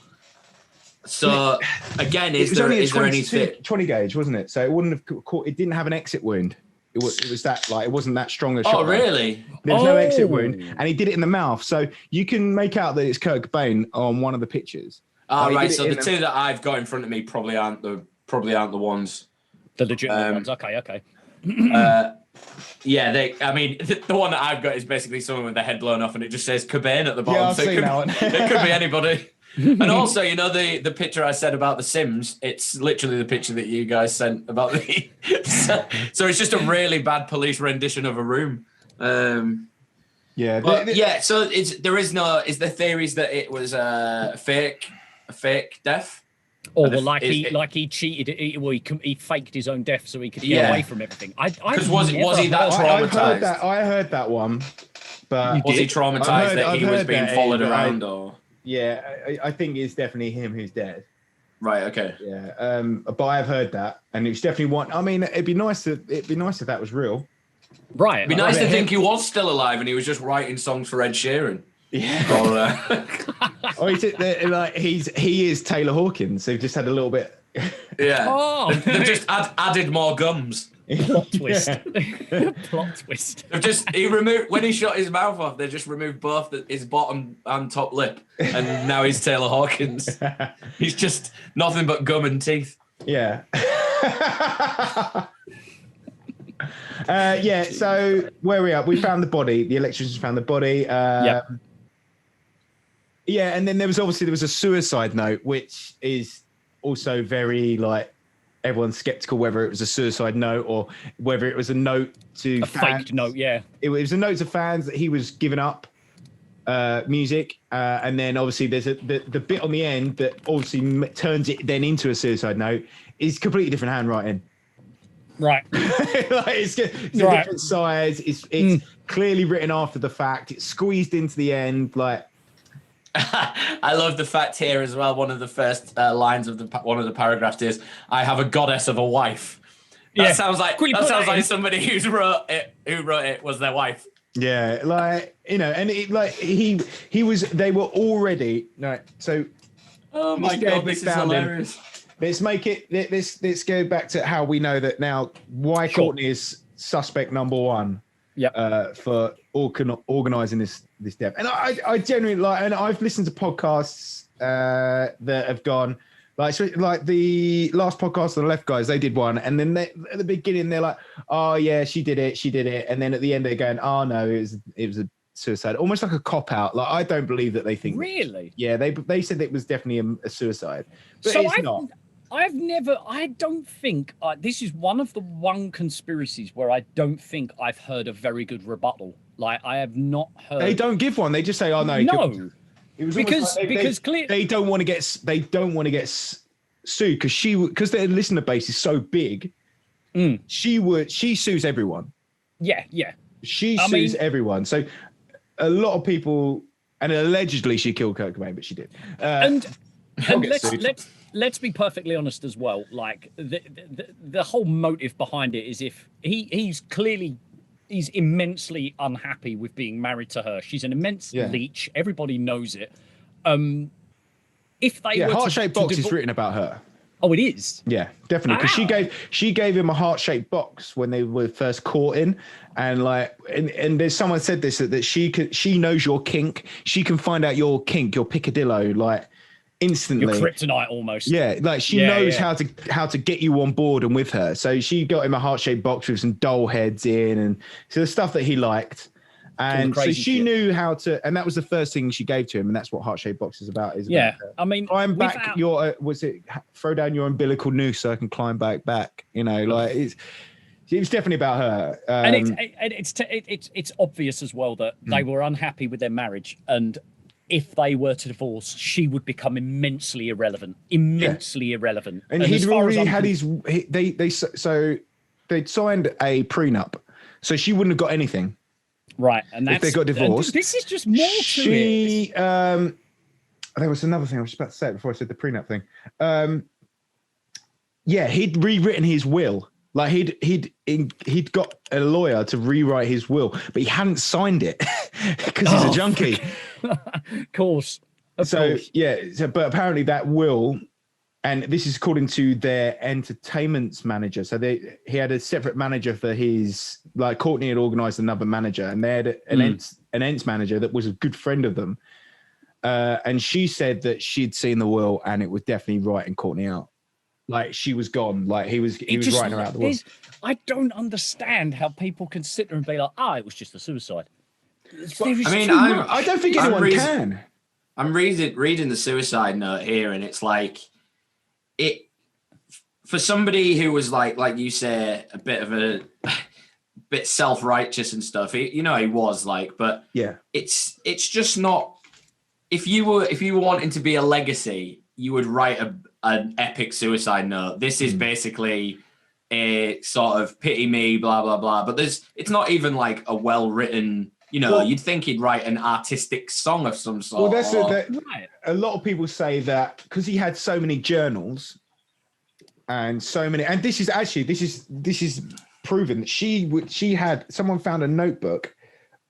Courtney had a notebook where she'd been practicing Kurt's handwriting. No way. Yeah, there's definitely I saw that on something, but so she'd been practicing his handwriting, but he wrote so many. He just had notebooks and notebooks and notebooks. Well,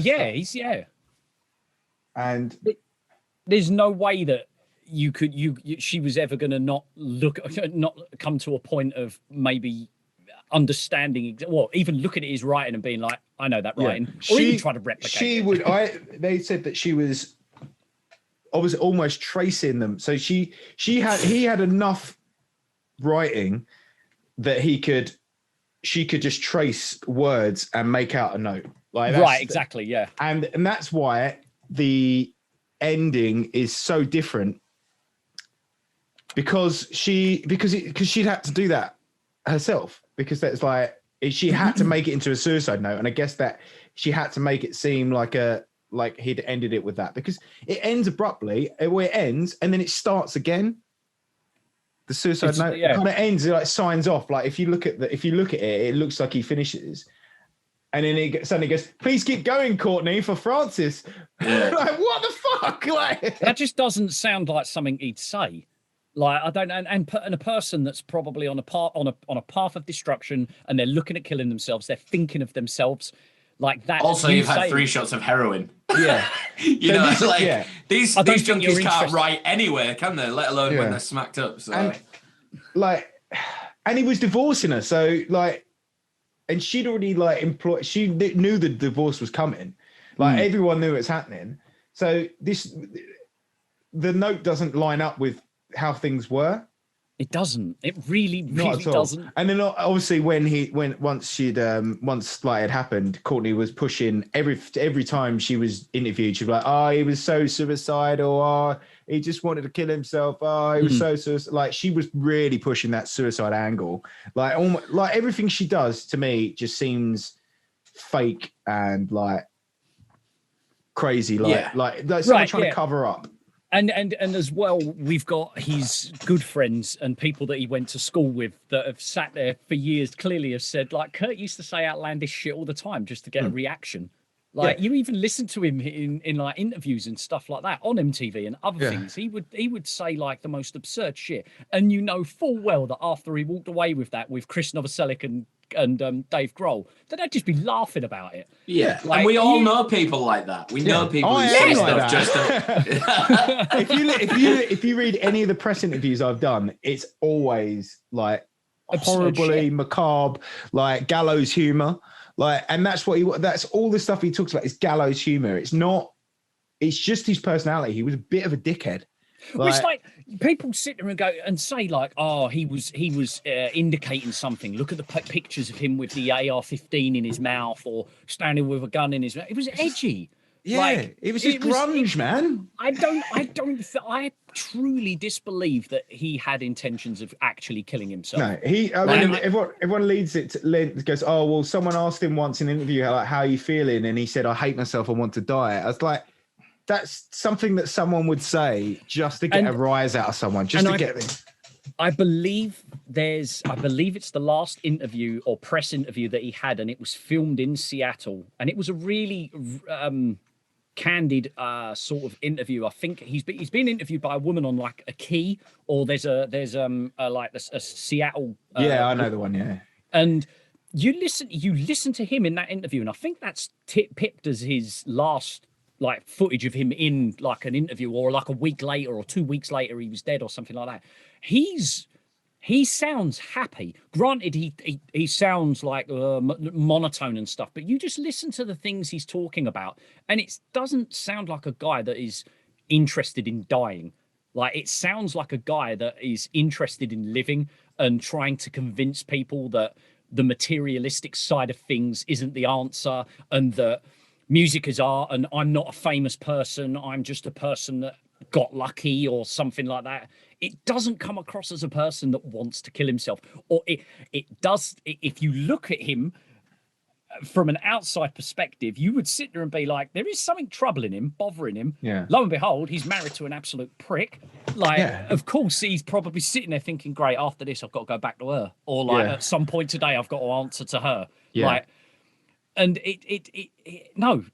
she like any time you listen to her speak or watch her or she's an insufferable cunt.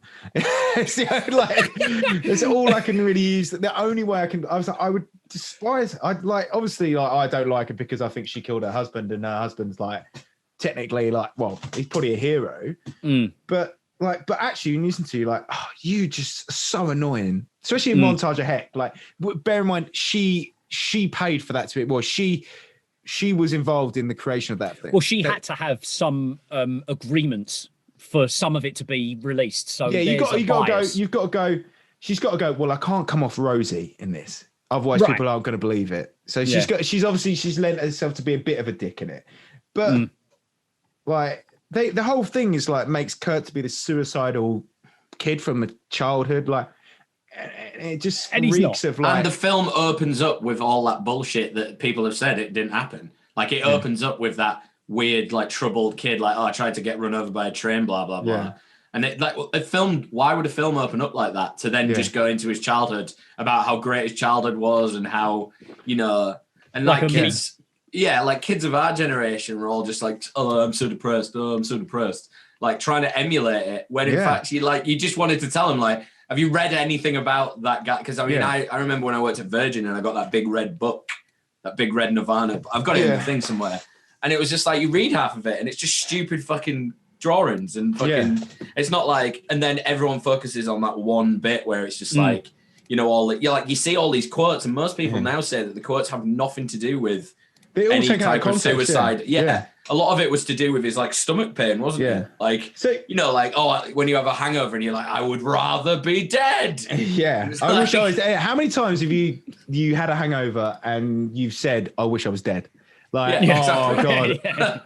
Like, but I didn't put it quite poetically, like I'd rather burn out than fade away. That's what I do every time after a hangover. I just look at I type it on my vlog. I think that's and you go on about how obviously kids like them emulated like that depression thing, and that's one of the reasons Tom Grant, who was the investigator that Courtney employed to follow him, has now become one of the main people out there trying to get justice for Kurt.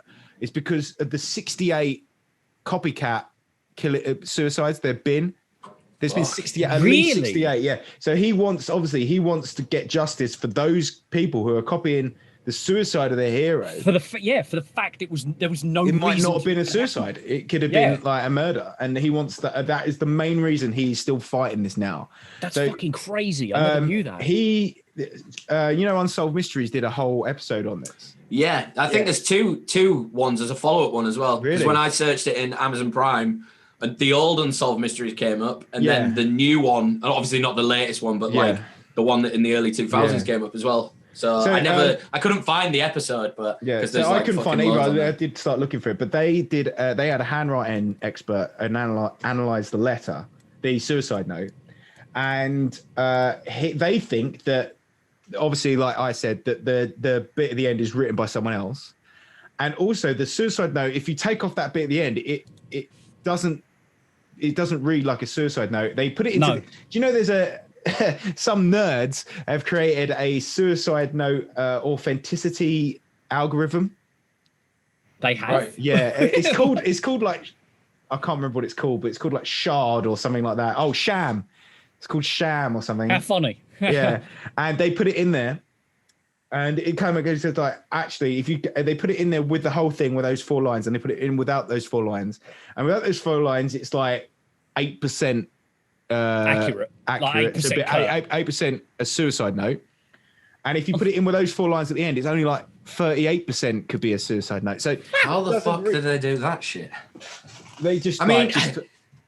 Without going back, the issue is with this whole Courtney Love thing. Like you say, she's an absolute cunt. But like a week before this all happened, she's apparently quoted saying to her attorney, "Get the meanest, most vicious divorce lawyer." Like that just shows how much of a cunt she is. Like the meanest, most vicious. Yeah. Like, they had a prenup though, so she obviously she's a week before she's got the divorce. Look, this is the way I see it. She's a week before. She's had this divorce lawyer go through the prenup going, no, you're getting nothing. And also, he's written this will that he's yet to sign, but so you're getting nothing. Yeah. And now because he hasn't signed it. And so then that's when I don't feel like this plan was a long time in the making. I feel like this was like, oh, shit. Okay, well, I'm going to get nothing. It was made over a spontaneous weekend. I feel like it was like Callie. She's got, Callie, kill him. Kill him, kill him, or you get nothing. You get no heroin, you get no money, you're out on your ass. Kill him. That's what I feel's happened. See, this is what I was eventually going to lead to, because I was getting suspect of Callie, and more so from the letter that you said was left in the house to me. Like, so we've spoken about. So with regards to the timeline, the body has been discovered by the electrician. MTV knows, local radio station knows, body's being picked up, Kurt's dead. Yeah. Now, I guess we do move on to the loose ends. For instance, like Callie, we've also got is it El Duce? I mean that El this Duce is what thing. I want to get to now. Yeah, so El Duce in the Kurt and Courtney Nick Broomfield thing was being interviewed by Nick Broomfield, and you have to listen to the clip because it's fucking brilliant. Like, right, so before we go forward, who is El Duce as well? El Duce is a singer from a band in the Seattle scene, and they did a song called Donkey Dick, which you guys should get. You guys should try and find it. It's Donkey Dick. I can't remember what the name of the band is. I would search it, but I'll lose my train of thought. He is someone that I'll search it. Claims that Courtney approached him to kill Kurt for 10 grand. And for someone like him, 10 grand is like, yeah, for a junkie who's not really, getting anywhere in life. He just lives in a trailer park, I think. That's not maligning people who live in trailer parks, but he didn't have a lot of money. He hate to generalize, but he was that generalization. He was a redneck. And he basically he said this is where, and he's dead now, obviously. he said in the Nick Broomfield, he goes, and Courtney offered me 10 grand to go and kill Kurt, and I said to Alan, and then he stops himself, my friend, and then and then like obviously within I think a week of that interview happening, El Duce was killed because found on the train track, wasn't he? He had accidentally dropped the name Alan, and it turns out that was Alan Wrench, someone else that caught that they actually think was the guy who killed Kurt. That was also Alan allegedly Wrench. Approached by Courtney Love, or at least he was involved in the whole situation. Yeah. Now, that again, like if you're a police investigator and you come across something like that and you immediately have this random redneck dude, let's be honest, can't be trusted. Like, would you trust that guy with a $5 out of your pocket and be like, I'm going to give this to you for an hour, give it to me back in an hour? Like something as simple as that, you couldn't trust him with. He then says Courtney tells him that he was hired to kill Kurt Cobain, name drops another dude that's involved in the circle. Yeah, Alan Wrench. Wrench. And he's also on record to sit in there say, well, he's in that clip. Is it in the same documentary? I don't think they actually talked to Alan Wrench in the end. But El Duce, Alan Wrench is so Alan Wrench. I'm pretty sure they speak to Alan Wrench because he gloats about the fact that he was like, there is in no way, shape or form anyone will pin me on the death of Kurt Cobain. Like it's an impossibility. And he's really gloating about it. Like, and to me, that sounds like someone that probably has an immense amounts of alibis or has dirt on other people that knows he's forever going to get away with it. Yeah. And obviously Alan Wrench then killed El Duce, who dropped his name into the... That's it, yeah. El Duce mentions this one dude name who he's linked with and then is then found dead with this guy. Yeah, there's a YouTube clip. There's a YouTube clip of Alan Wrench admitting to killing Kurt and El Duce. Yeah. How far have you guys gone here?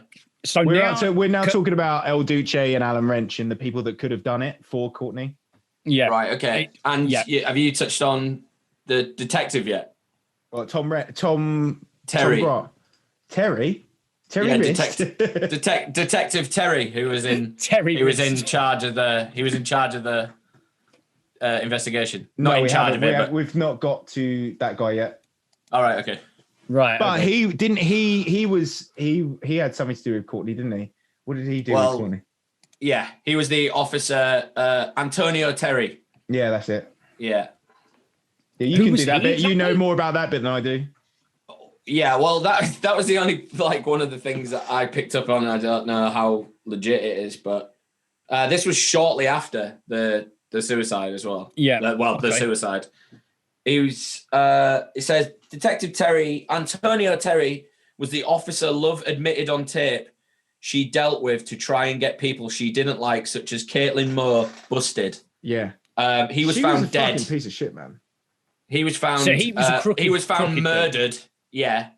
And it says Detective Antonio Terry murdered the first SPD officer killed in the line of duty in 9 years.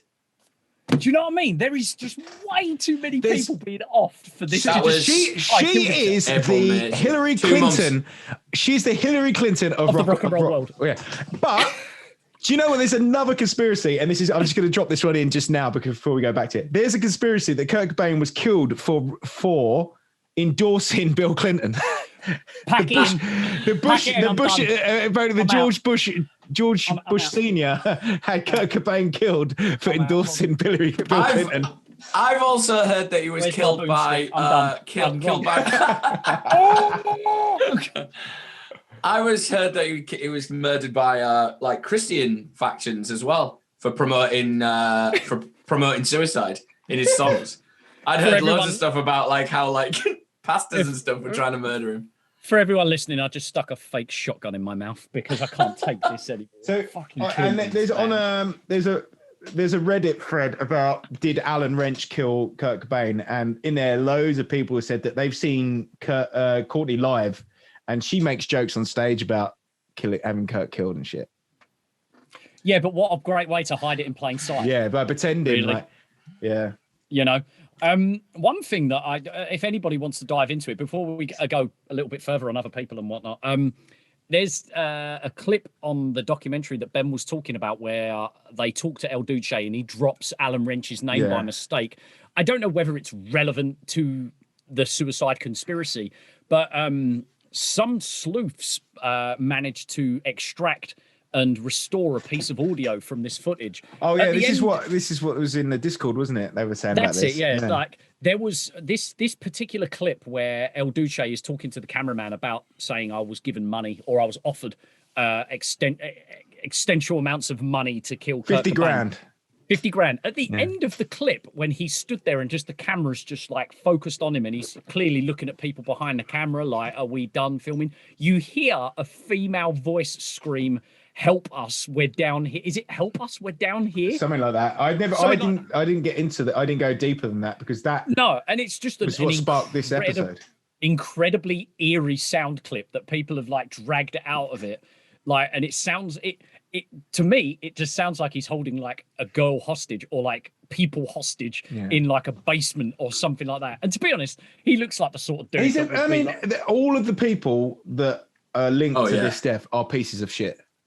Everyone involved in this is a piece of shit. Even the nanny, the most one person. Even Kurt Cobain doesn't come across as a good guy in any of this. Anything you look at him, he doesn't come across like a nice guy. Like he's definitely like he wasn't a nice person. Like everyone involved is like a bit of a piece of shit in this. But El Duce, Alan Wrench, Courtney Love, they all look like people that would, especially Courtney Love, if she hadn't got famous. Well, even then, actually, she wouldn't because she was a rich kid. She was a trust fund kid, yeah. Yeah, same as Nancy Spungen. This is why they're saying that the link between Sid and Nancy and Kurt and Courtney are pretty much like exactly the same. Yeah, because she was just a rich kid who wanted to be cool. Only Kurt Cobain with the could actually play his instrument and was talented, and Sid Vicious wasn't. Yeah. He just used to shit and piss on people on stage and whatnot. But yeah, it is the worst. But when it's interesting though that El Duce is killed after name dropping, and then also the who was the other guy that was found murdered? Go on, Ben. The copper. I've got another. He's called Anthony Terry, and he was Antonio Terry. Antonio, that's it. And yet he was the first person killed in the line of duty in 9 years.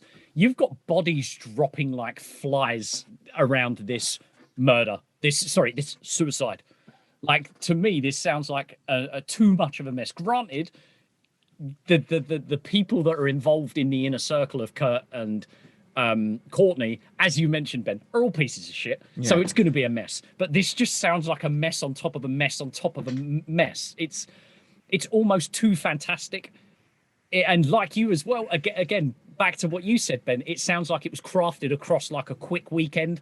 It sounds like a complete and absolute fuck up on epic proportions, or at least there was no thought into completing this. Oh, we'll just make it look like he killed himself. Yeah. But then it's like, you said that to that person, fuck, you go and kill him. You did that as well. Yeah. You better get him killed as well. Like, it feels like a cover. Suspect. It's just like, it's like idiots kind of just fucking it up. Like, it feels like if he hadn't been killed, like, it would have like if it would have been like an accident, if it never had happened and all this came out to light, it would have been like so crazy. It would have been shenanigans all over. Like, no, what? Obviously, she's gone to like the worst people she can think of. She's gone, will you do it? No, but I know someone who will do it. Okay, I'll do it. She gives him the money. He does it. And because the house is a shithole anyway, so it wouldn't have mattered. And then obviously, but then the heroin thing, like, he not only did he have the wherewithal to shoot up all that heroin, pack up neatly, shoot himself in the face, write a note, shoot himself in the face. Like, it just doesn't make sense. No, it doesn't. And it's also like you were saying that everybody, the people that they're asking and talking to, they're all like pieces of shit. Like, I couldn't imagine Courtney going to a professional hitman and her going up to him and being going, can you just go and kill the biggest music icon on the planet right now for me? Also, a professional hitman would be like, that's going to cost you a few million to be perfect. Also, honest. All professional hitmen are just police officers in disguise, and you get caught. Everyone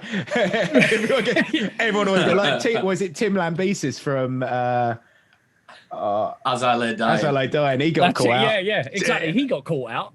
Like, everyone gets caught out. Like Tiger King, he got caught out.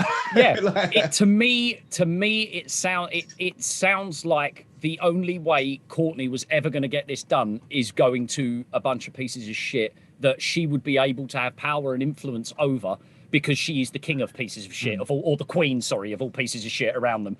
Because if she was to go to anywhere professional, it weren't going to go further. Go ahead, JJ. Sorry, mate. So what are your guys' theories on why?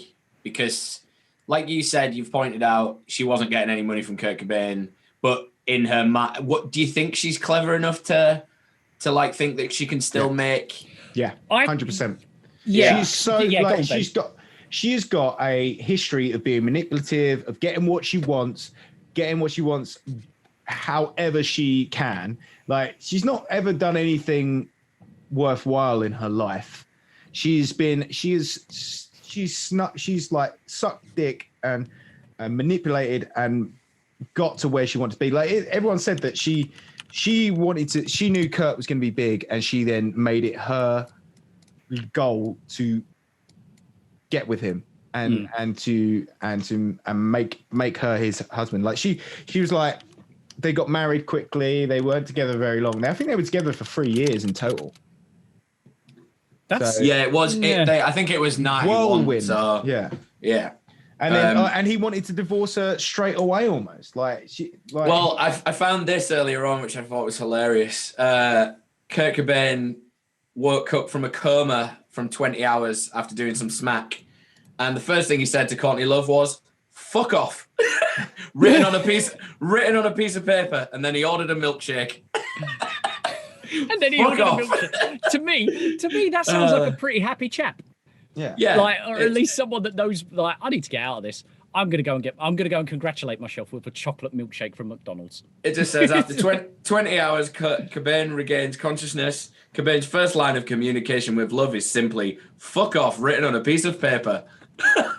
And this is one of her claims that he tried to kill himself before, and then they found out that the suicide note just said "fuck off," when in fact he later said it was aimed at Courtney Love. Yeah, he did. Yeah, because there was a suicide attempt in Rome, where he basically had taken loads of Rohypnol, and she called the thing, but and he didn't die. And she'd taken some too, and like, it all seems like even that seemed convoluted because he hated her by that point. He said he was going to take all of his and hers money and just run away. Yeah. And that was what he insisted that the suicide, that fuck off suicide note was implying. Yeah. That must have been the Rohypnol thing, yeah? Yeah, so the Rohypnol thing was like that, and she said that he'd tried to commit suicide then, and he just, none of it adds up. Like, all it does is just lead you to that point of going, he was going to leave you, and you'd have nothing. Yeah. So you not wanting to have nothing killed him. That's the only. It's the only like. There's no other suspect for the reason it happened. Obviously, there's suspects in how it happened, but she blames that Rome incident, doesn't she, on the suicide, because she said he'd never really regained consciousness after coming out of the 20-hour Rohypnol binge. Well, it wasn't a 20-hour Rohypnol binge. He just fell asleep for 20 hours. Yeah. And she says that he was still pretty freaked out about the Rome thing. And then it was shortly afterwards that happened. Yeah, it was only a couple of weeks before. Yeah, it was March, and then he died in April, so about a month prior to this. But even when you listen to her kind of explain that, it doesn't add up. Nothing really adds up. To me, it's she's an immense sociopath and a narcissist, and she, as I mentioned earlier, she knew full well that she was going to be absolutely on her ass if they were going to get a successful divorce. Kurt would be the darling in every single person's eyes, and she would be the trash. And she doesn't want to be that, because that's not what a sociopath and a narcissist does. Yeah. And to be perfectly honest, you have to have some form of trait like that to be in a position like that when it comes to being a famous sort of person. Like, I think you have to have some sort of psychological backbone that you were almost not in control of, that it's like a disorder to kind of keep you sane in that kind of positions. Whereas she is just one of the prime examples of being a narcissist and a sociopath. Like I said, they were destined to get a divorce. Kurt was slowly gaining power in the relationship to a degree, because to me, it always looked like she was the front runner.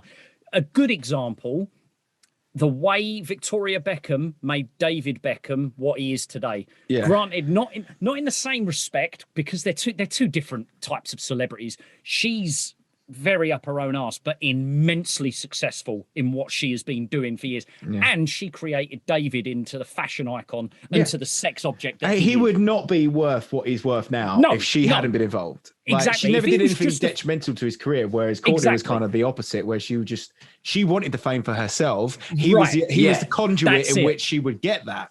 That's it. And Vicky was like, we can make a lot of money out of how handsome you are. Exactly. She was able to craft David into what he is today. And he would, as you said, he wouldn't be what he is today. And look at it in the perspective of Kurt and Courtney, but obviously two absolute mishaps colliding together with her, where she's got those tendencies. She wants to be this, she wants to be that, she wants to be the ruler. She's always the one that is at the front runner. Yeah, you look at any video of them at red carpet events and stuff, she's always dragging him. He's reluctant, almost following behind. She's the boss. So but do you think this is why Courtney Love is so adamant at suing everybody? Because she doesn't like her name being, because you would think it would just get to a point where you're just like, oh, here's another, the fact that she's suing everybody. Yeah, you would think probably.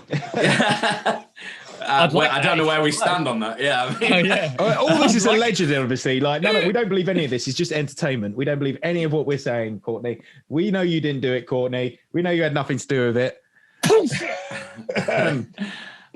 But yeah, so she's obviously loves herself that much that she doesn't like her name being dragged through the mud, I guess.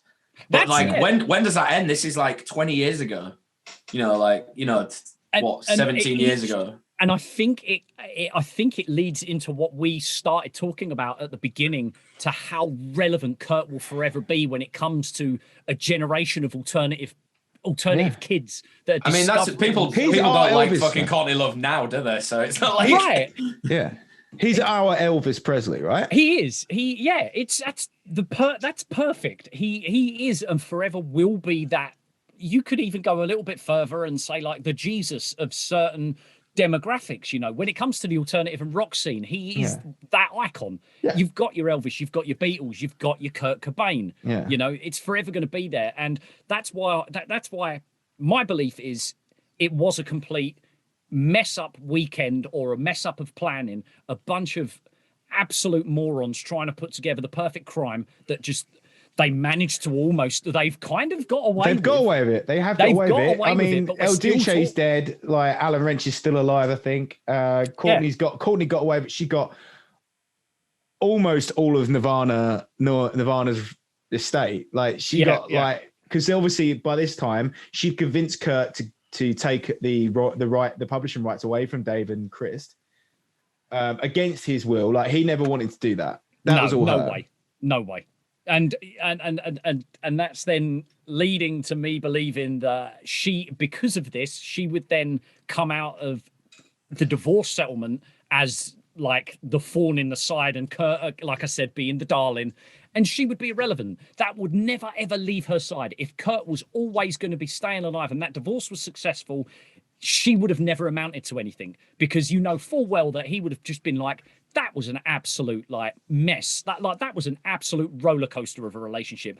Nobody go near her. Like, look what she tried doing. And then he would have spilt the beans on everything, like he was saying about the record deals and you deserve to have this much money and pulling him away from Dave Grohl and Chris Novoselic in taking their publishing rights. Whereas clearly he isn't that person. He's always been that person of splitting everything down 3 ways. He was a loving person. He was smart. Granted, we can. He was a punk as well. Like they were a punk band. They were a punk scene. It was DIY. It was like, oh well, we split everything 3 ways because that's what we're doing. Why out of? I refuse to believe that Kurt could be molded into a completely different person by her efforts. Like she was clearly trying to create him as being Nirvana. And Dave and Chris just being like, oh, that's the bassist and the drummer, you know, those guys that barely get any attention in the bands. Like, here's Nirvana. Like, and he clearly didn't want that. And that's, to me, why I will 110% believe that she had him whacked.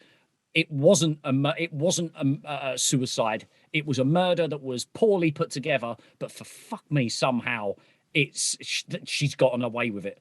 Because there's so many loose ends. Just that person's dead. This police officer's dead for first person. They're not loose ends anymore because she's had her fucking bumped.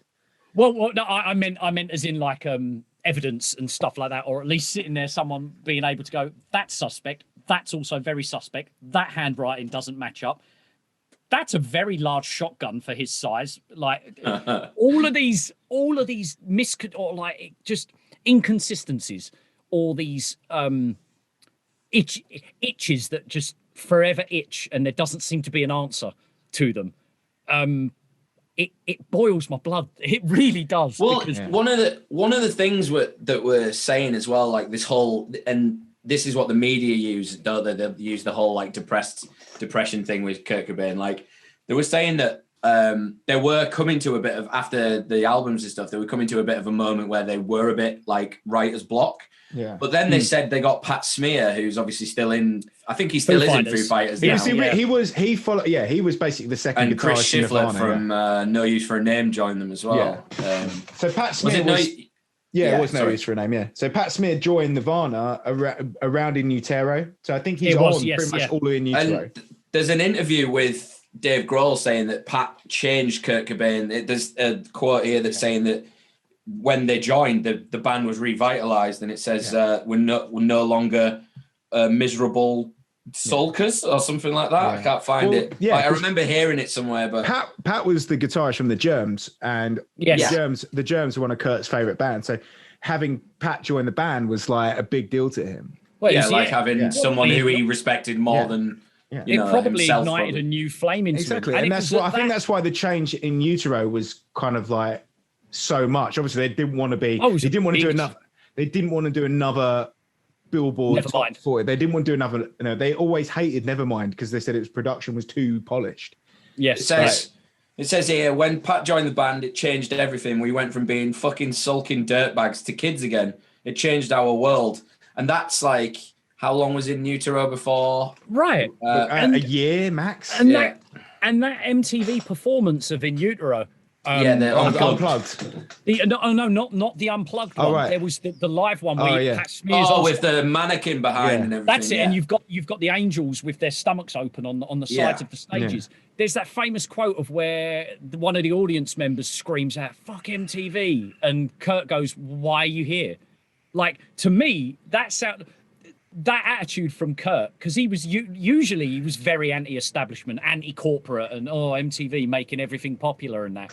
For him to sit there and be like, "Why are you here at an MTV performance of ourselves? We're doing pretty good shit right now." To me, that sounds like a guy that is in a pretty happy position to be be on a stage that's being presented by MTV, to be writing music with a person that he's been a fan of for so many years, and feeling like a kid again, being like, and essentially standing up for the fucking springboard that got him to where he is, because MTV at the time was like, basically no artist that we know probably would have been, you know, like we all refer to like Ben just said, punk bands, like to us, like the, you know, like it's the bands that like Dead Kennedys and stuff that didn't do as well.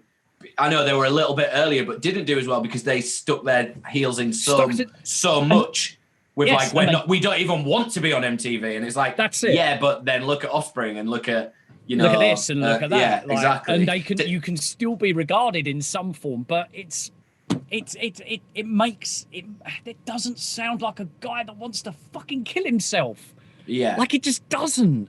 There's one thing we didn't brush on, which is something that they say on another podcast about there's a renowned thing, like, you know, when you get the beer fear. The beer fear? Elaborate, beer fear is obviously like when you've been drinking a lot and you get anxiety the day after. Right. Oh, okay. Sorry. Right. Yeah. There's apparently a notorious thing with heroin where you get a fear and it's like an erratic shock where your body it's your organs telling your brain that your brain can't function without heroin. So there's something called the fear. And they're saying that a lot of heroin addicts get that issue. And that is saying that could be a trigger response. Obviously, I know this is, we've talked about the whole Courtney Love thing and everything, but now you like the chemical side of heroin, you know, for instance, like it's a drug that makes you erratic, essentially. Yeah. So, I mean, you know, the fact that, all right, you did take an X over the amount that a normal human should take, but there is also that idea that it could have been a fear thing, like you know, you one day want to go and rehabilitate yourself, and then you don't, and you take loads of heroin. You feel ashamed that you've done that, which would then, you know, make that kind of like, you know, it's like basically people who relapse. And then you know, I think What's It Called says it in the Dirt film, in the Dirt film, he goes, "This is the last time I'm going to do heroin." He comes out of rehab. Oh no, he comes out of hospital after dying. Yeah, and then goes home and he's like, "And that was the last time I did heroin for the first time." Yeah, and he just basically keeps doing it for another 2 years or whatever. Yeah, so it's like Nicky Sixx definitely like is one of the lucky ones that got away from that thing. We were. I was just. Kurt had bipolar apparently as well. That was so there's lots of like mental health things. He could have led him to actually killing himself, I guess. Yeah, I think it's good that we're actually obviously toward the end of this now, where we can actually look at it from a decent perspective. Ben, you just nipped up a moment ago. For all the listeners, Ben wasn't here technically for just that little bit when me and JJ were talking. I was commenting on how in utero performance of MTV, it didn't look like Kurt was in a position of sadness, and for the fact that Pat Smear was also now in the band and that they felt like that they were kids again. And then JJ was just touching on the fact of it could have been a relapse of heroin that led him down a path of him feeling ashamed that he had done something. And that kind of makes sense in the perspective that I've just had of Kurt, of him being, wow, look at this place we're in at the moment. Nirvana feels like they're rebirthed again. We've got Pat in the band. Yeah. We're doing this.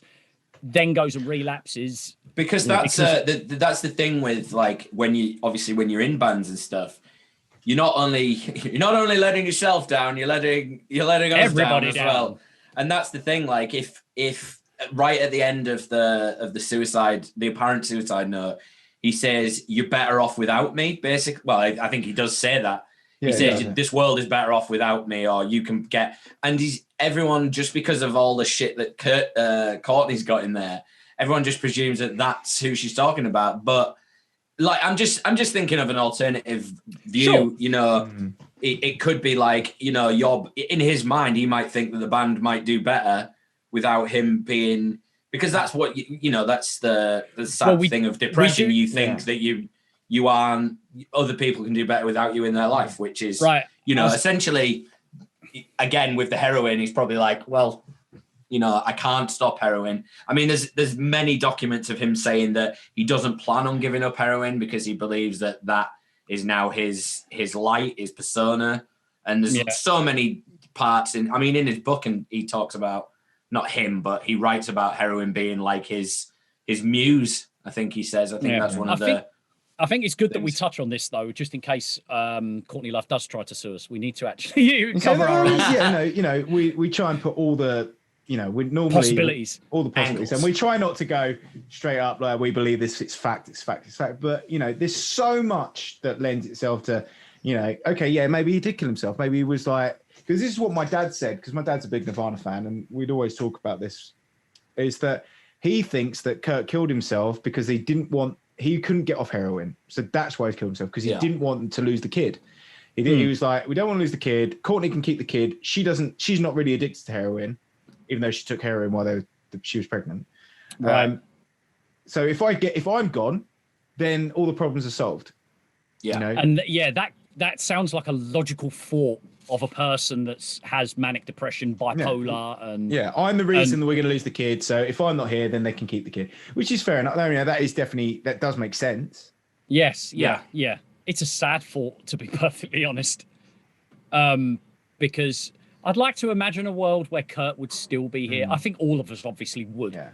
Clearly, I think he would have continued to make great music. I don't think he probably would have not been in Nirvana for very long. I think we might be looking at Nirvana. We might be watching Nirvana reforming, but I don't think we would have seen Nirvana carry on for 20 albums. I think it would have been like almost like, Nirvana get back together and they're going to play Nebworth. Like that's what I would see it as. Yeah. But you look at other heroin addicts that like Pete Doherty, like, regardless of what you think of him, he was fucking. They were massive, and then as soon as Libertines broke up, because that would have been inevitable. I think. I don't think Kurt Cobain would have been in Nirvana for very long. No. Everyone just looks at Pete Doherty as a joke now. I mean, we tattoo at the studio one of his tour drivers, and he says that like he comes on tour with his 2 dogs now, and because he doesn't do as much smack or as much narcotics or whatever, people aren't bothered. People aren't interested in, because he went like that, car crashed, and then people like seeing that fucking how long can you keep that up for? There's definitely like comparisons there, but Kurt was like a different. I think Nirvana, like Libertines, are good. Their music's like they've got good songs, but do you think that they're on the same level? Pete Doherty's the same level of songwriter as Kurt Cobain was? I think it's different. The problem is it's a different generation. Yeah. Like it is. If you go through like Nirvana songs, I mean, I'm gonna just say it because I'm not the big Nirvana fan. Most of it's just gibberish. It's not. I disagree. For me personally, it's not. For me personally, it's not. It isn't well structured. I think they're Beatles. I just think for that time. I think they're brilliant. But that's obviously an opinion thing. I think there's some bad songs, but they're all pretty fucking good. I don't think I think you put it against stuff like Alice in Chains and Pearl Jam and things like that. Honey and shit it's like nothing. That. But if you look at it, those are the bands that were grunge. Like Nirvana, they were a punk band. They were like a pop punk band. Yeah, really. they were a punk band. Yeah. I feel like MTV just categorized them as grunge. You listen to Alice in Chains, and then you listen to Nirvana, and Alice in Chains is that grunge. That is dark. Like that is dark. Well-written lyrics about things. Like I find that Kurt Cobain, no matter how I think very similar to the Beatles, wrote a lot of gibberish, which means anybody can assign a meaning to it. Exactly. Anybody can go like oobla da. Yeah, and fucking what's it? Blah of custard dripping on a dead dog's eye. Like, what the fuck is that? Like, you've just done loads of acid. Like, it's fucking and that's the thing, anyone can assign a meaning to it, which I feel is why Nirvana became very, very popular. It was because there was no meaning to it, was it? Well, then Kurt, because a lot of people think Kurt was just a fuck up, and he didn't really like. Even when he played, like he was a great guitarist. And he really cared about how his guitar sounded. Like he had, he smashed up all his equipment. Like he had a Mesa Boogie head and cab, or he had like a Marshall head and a Mesa Boogie cab that he loved. He played from like from day one. He had it off stage, plugged in, and that was what he mic'd up. And everything else was just shells that they'd smash up at the end of the thing. Really? It was an all an act. It Loads of bands do that. Yeah, it was just all an act. All that smashing stuff up and like that nihilism and stuff. That was all an act, really. He cared a lot about how he was portrayed and how his music sounded. So, you know, and There's a really famous one with Dimebag Darrell as well. Dimebag, he played his same rig from the beginning, and he got sponsored by a company. But because the company sponsored him that much money, he kept it all on stage, but still used another company's gear. Yeah. Loads of bands do it. Kerry King does it. Like, there's so many bands that, because you're gonna, aren't you? Like, just put our amp on stage. You'll sell us millions. We'll give you millions, and then, you know, maybe Kurt Cobain was like one of the first to do it. I don't know. But. No, I think, his stuff was he just had that really protective over that equipment. He didn't want to smash that up, but he also wanted to smash stuff up. Yeah. So, I mean, I think we're getting towards the end now. I think it'd be good to see what everyone thinks actually happened. I think we've already kind of let on that they might have what we think. But before I go on to that, Kim Gordon from Sonic Youth said something pretty cool about what happened to Kurt and why she thinks that it might that he didn't do it. It's the fact that Kurt died in a very harsh way. It wasn't just an OD. He actually killed himself violently. It was so aggressive. And he wasn't an aggressive person. He was a smart person. He had an interesting intellect. So it kind of made sense because it's like, wow, what a fucking gesture. But all the same time, it's like something's wrong with that gesture. It doesn't really lie with what we know. So, and who was that? Sorry, that was Kim Gordon from Sonic Youth. See, that's like, that's kind of like the opinion that I have of Kurt. He does come across as a gentle person, and like we've been portraying, but still has this rock star persona that he has to exaggerate to be Kurt Cobain. Whereas I don't think anyone really knew the real Kurt Cobain other than Dave and Chris. I don't even think Courtney knew the real Kurt Cobain. She didn't. She wasn't with him long enough, and he hated her almost instantly by the sound of things. What's his name from the Melvins? Dave Grohl, Chris Novoselic. I feel like they're the people that really knew who Kurt really was. And I think he would have been a completely different person if he was alive today. Like, we look at him we see Kurt as this anti-establishment, anti-MTV. But like I said, in that his comment when that kid screams out, "Fuck MTV," and he says, "Then why are you here?" Like, I feel like if he was alive today, he would almost be against, like you said, JJ, with like the idea of the Descendants and stuff like that. They dug their heels into the floor, like you said, and weren't wanting to be this like poster child of MTV. Whereas I feel like he would kind of have defended it in a sense and saying, look how we just introduced a generation to this type of music that then leads these people to going off of the deep end and looking even deeper into where these people grew up from and who they were listening to and other bands and stuff like that. I feel like he would have been that person. He would have been an advocate for the underground and DIY punk and how it still should be appreciated, even if MTV are putting it on the screen. Yeah. I mean, he would have done something like that. Subliminally, he's done that, hasn't he, really? Because half of those bands from Seattle, no one would have a fucking clue they were. No. I only found out about Mudhoney through Nirvana. Yeah, and all them fucking Silverchair and all that shit. Sure. Like, even the bands that kind of like, because he was a big fan of like the Stooges and stuff like that. I would never have heard of the Stooges and the bands that come before without Kurt Cobain, obviously, being very vocal about bands that you should listen to. Like, that was influences. Yeah, he would always say, listen to this band. Oh, it would take out bands that he loved on tour with them. Like, he was big for like helping the scene. Advocate for indie bands. He wouldn't just go, oh, who's going to buy or who's going to pay us loads of money to take out. He would take out the bands that he wanted on his show, which is, that for me. I think he was very selfless. Yeah, I feel like he did a lot for. Well, I don't know. He just sounds like he just comes across as such a nice fucking person. It's such a weird kind of like thing with us as well, because I don't know if I'm right in thinking. Have you guys heard of a band called Ride?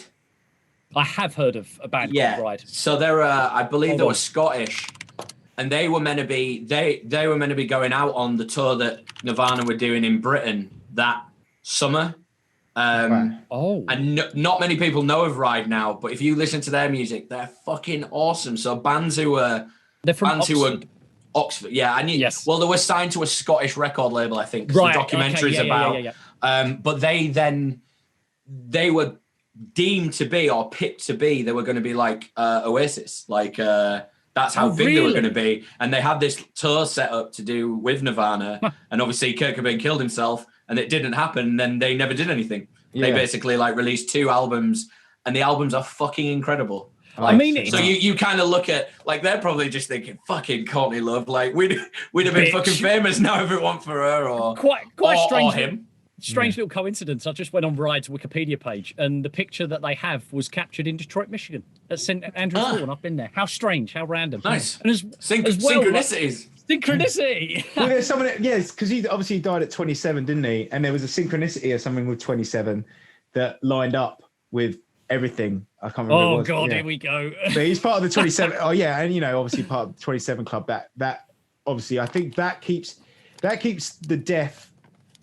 That makes the death all that more interesting because it's part of the 27 club, the Amy Winehouses, the Jim Morrison, and we need to one day we should do an episode on Jim Morrison because apparently he was an MK Ultra thing. Yeah, his dad was CIA and like wow. I don't know if this is it coming to an end, but I just received a message from my friend Niall, who's the guy who's always giving us advice on. He loves the podcast and he's always saying the audio needs to be up. He does this thing. He's just sent me a link to the World Center of Excellence, and apparently he said, "There you go, mate. You guys should get qualified now. You can do a degree or a diploma in conspiracy theories." Oh, no way! So yes, and it must be timing because my light's just gone off again. Yeah. Alistair Crowley's fucking in the house. I think Kurt Cobain was murdered. I think Courtney Love rushed it through, almost like, how the fuck am I gonna how am I gonna end up with nothing? He's gonna sign this will tomorrow. He's gonna I need to do something. And then because we not really talked about how she was after the death, but basically she drove this suicide thing home constantly. Really? Every interview she did, he was so suicidal. The suicide attempt in Rome, that was never classed as a suicide attempt until after he died. Oh, really? Before it was just a drug overdose, and then suddenly she was saying he tried to commit suicide in Rome, like leading up to like it was being planned already. Yeah. She's like, before he was dead, no one ever thought that the Rome thing was a suicide attempt. No one. It was just an OD. And then started saying it was a suicide attempt. More little things that just add to the fact that Courtney killed him or had him killed. Even totally. There's too many little allegedly. Please sue us, Courtney. Please, allegedly, don't. Maybe, possibly. Yeah. Bit of a Boris Johnson. It would do so much for our careers as conspiracy theorist podcast if you tried to sue us, Courtney. So yeah, do it. It might not do anything for our bank account because no, that's true.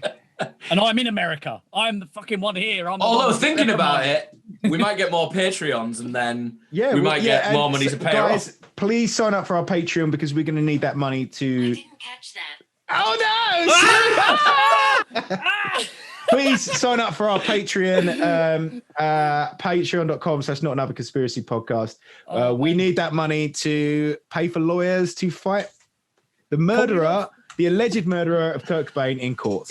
And thanks again to our sponsors. Before we go, it's gonna be 2030, and there's gonna be a news broadcast how Free Nobody podcasters have just solved Kurt Cobain's murder.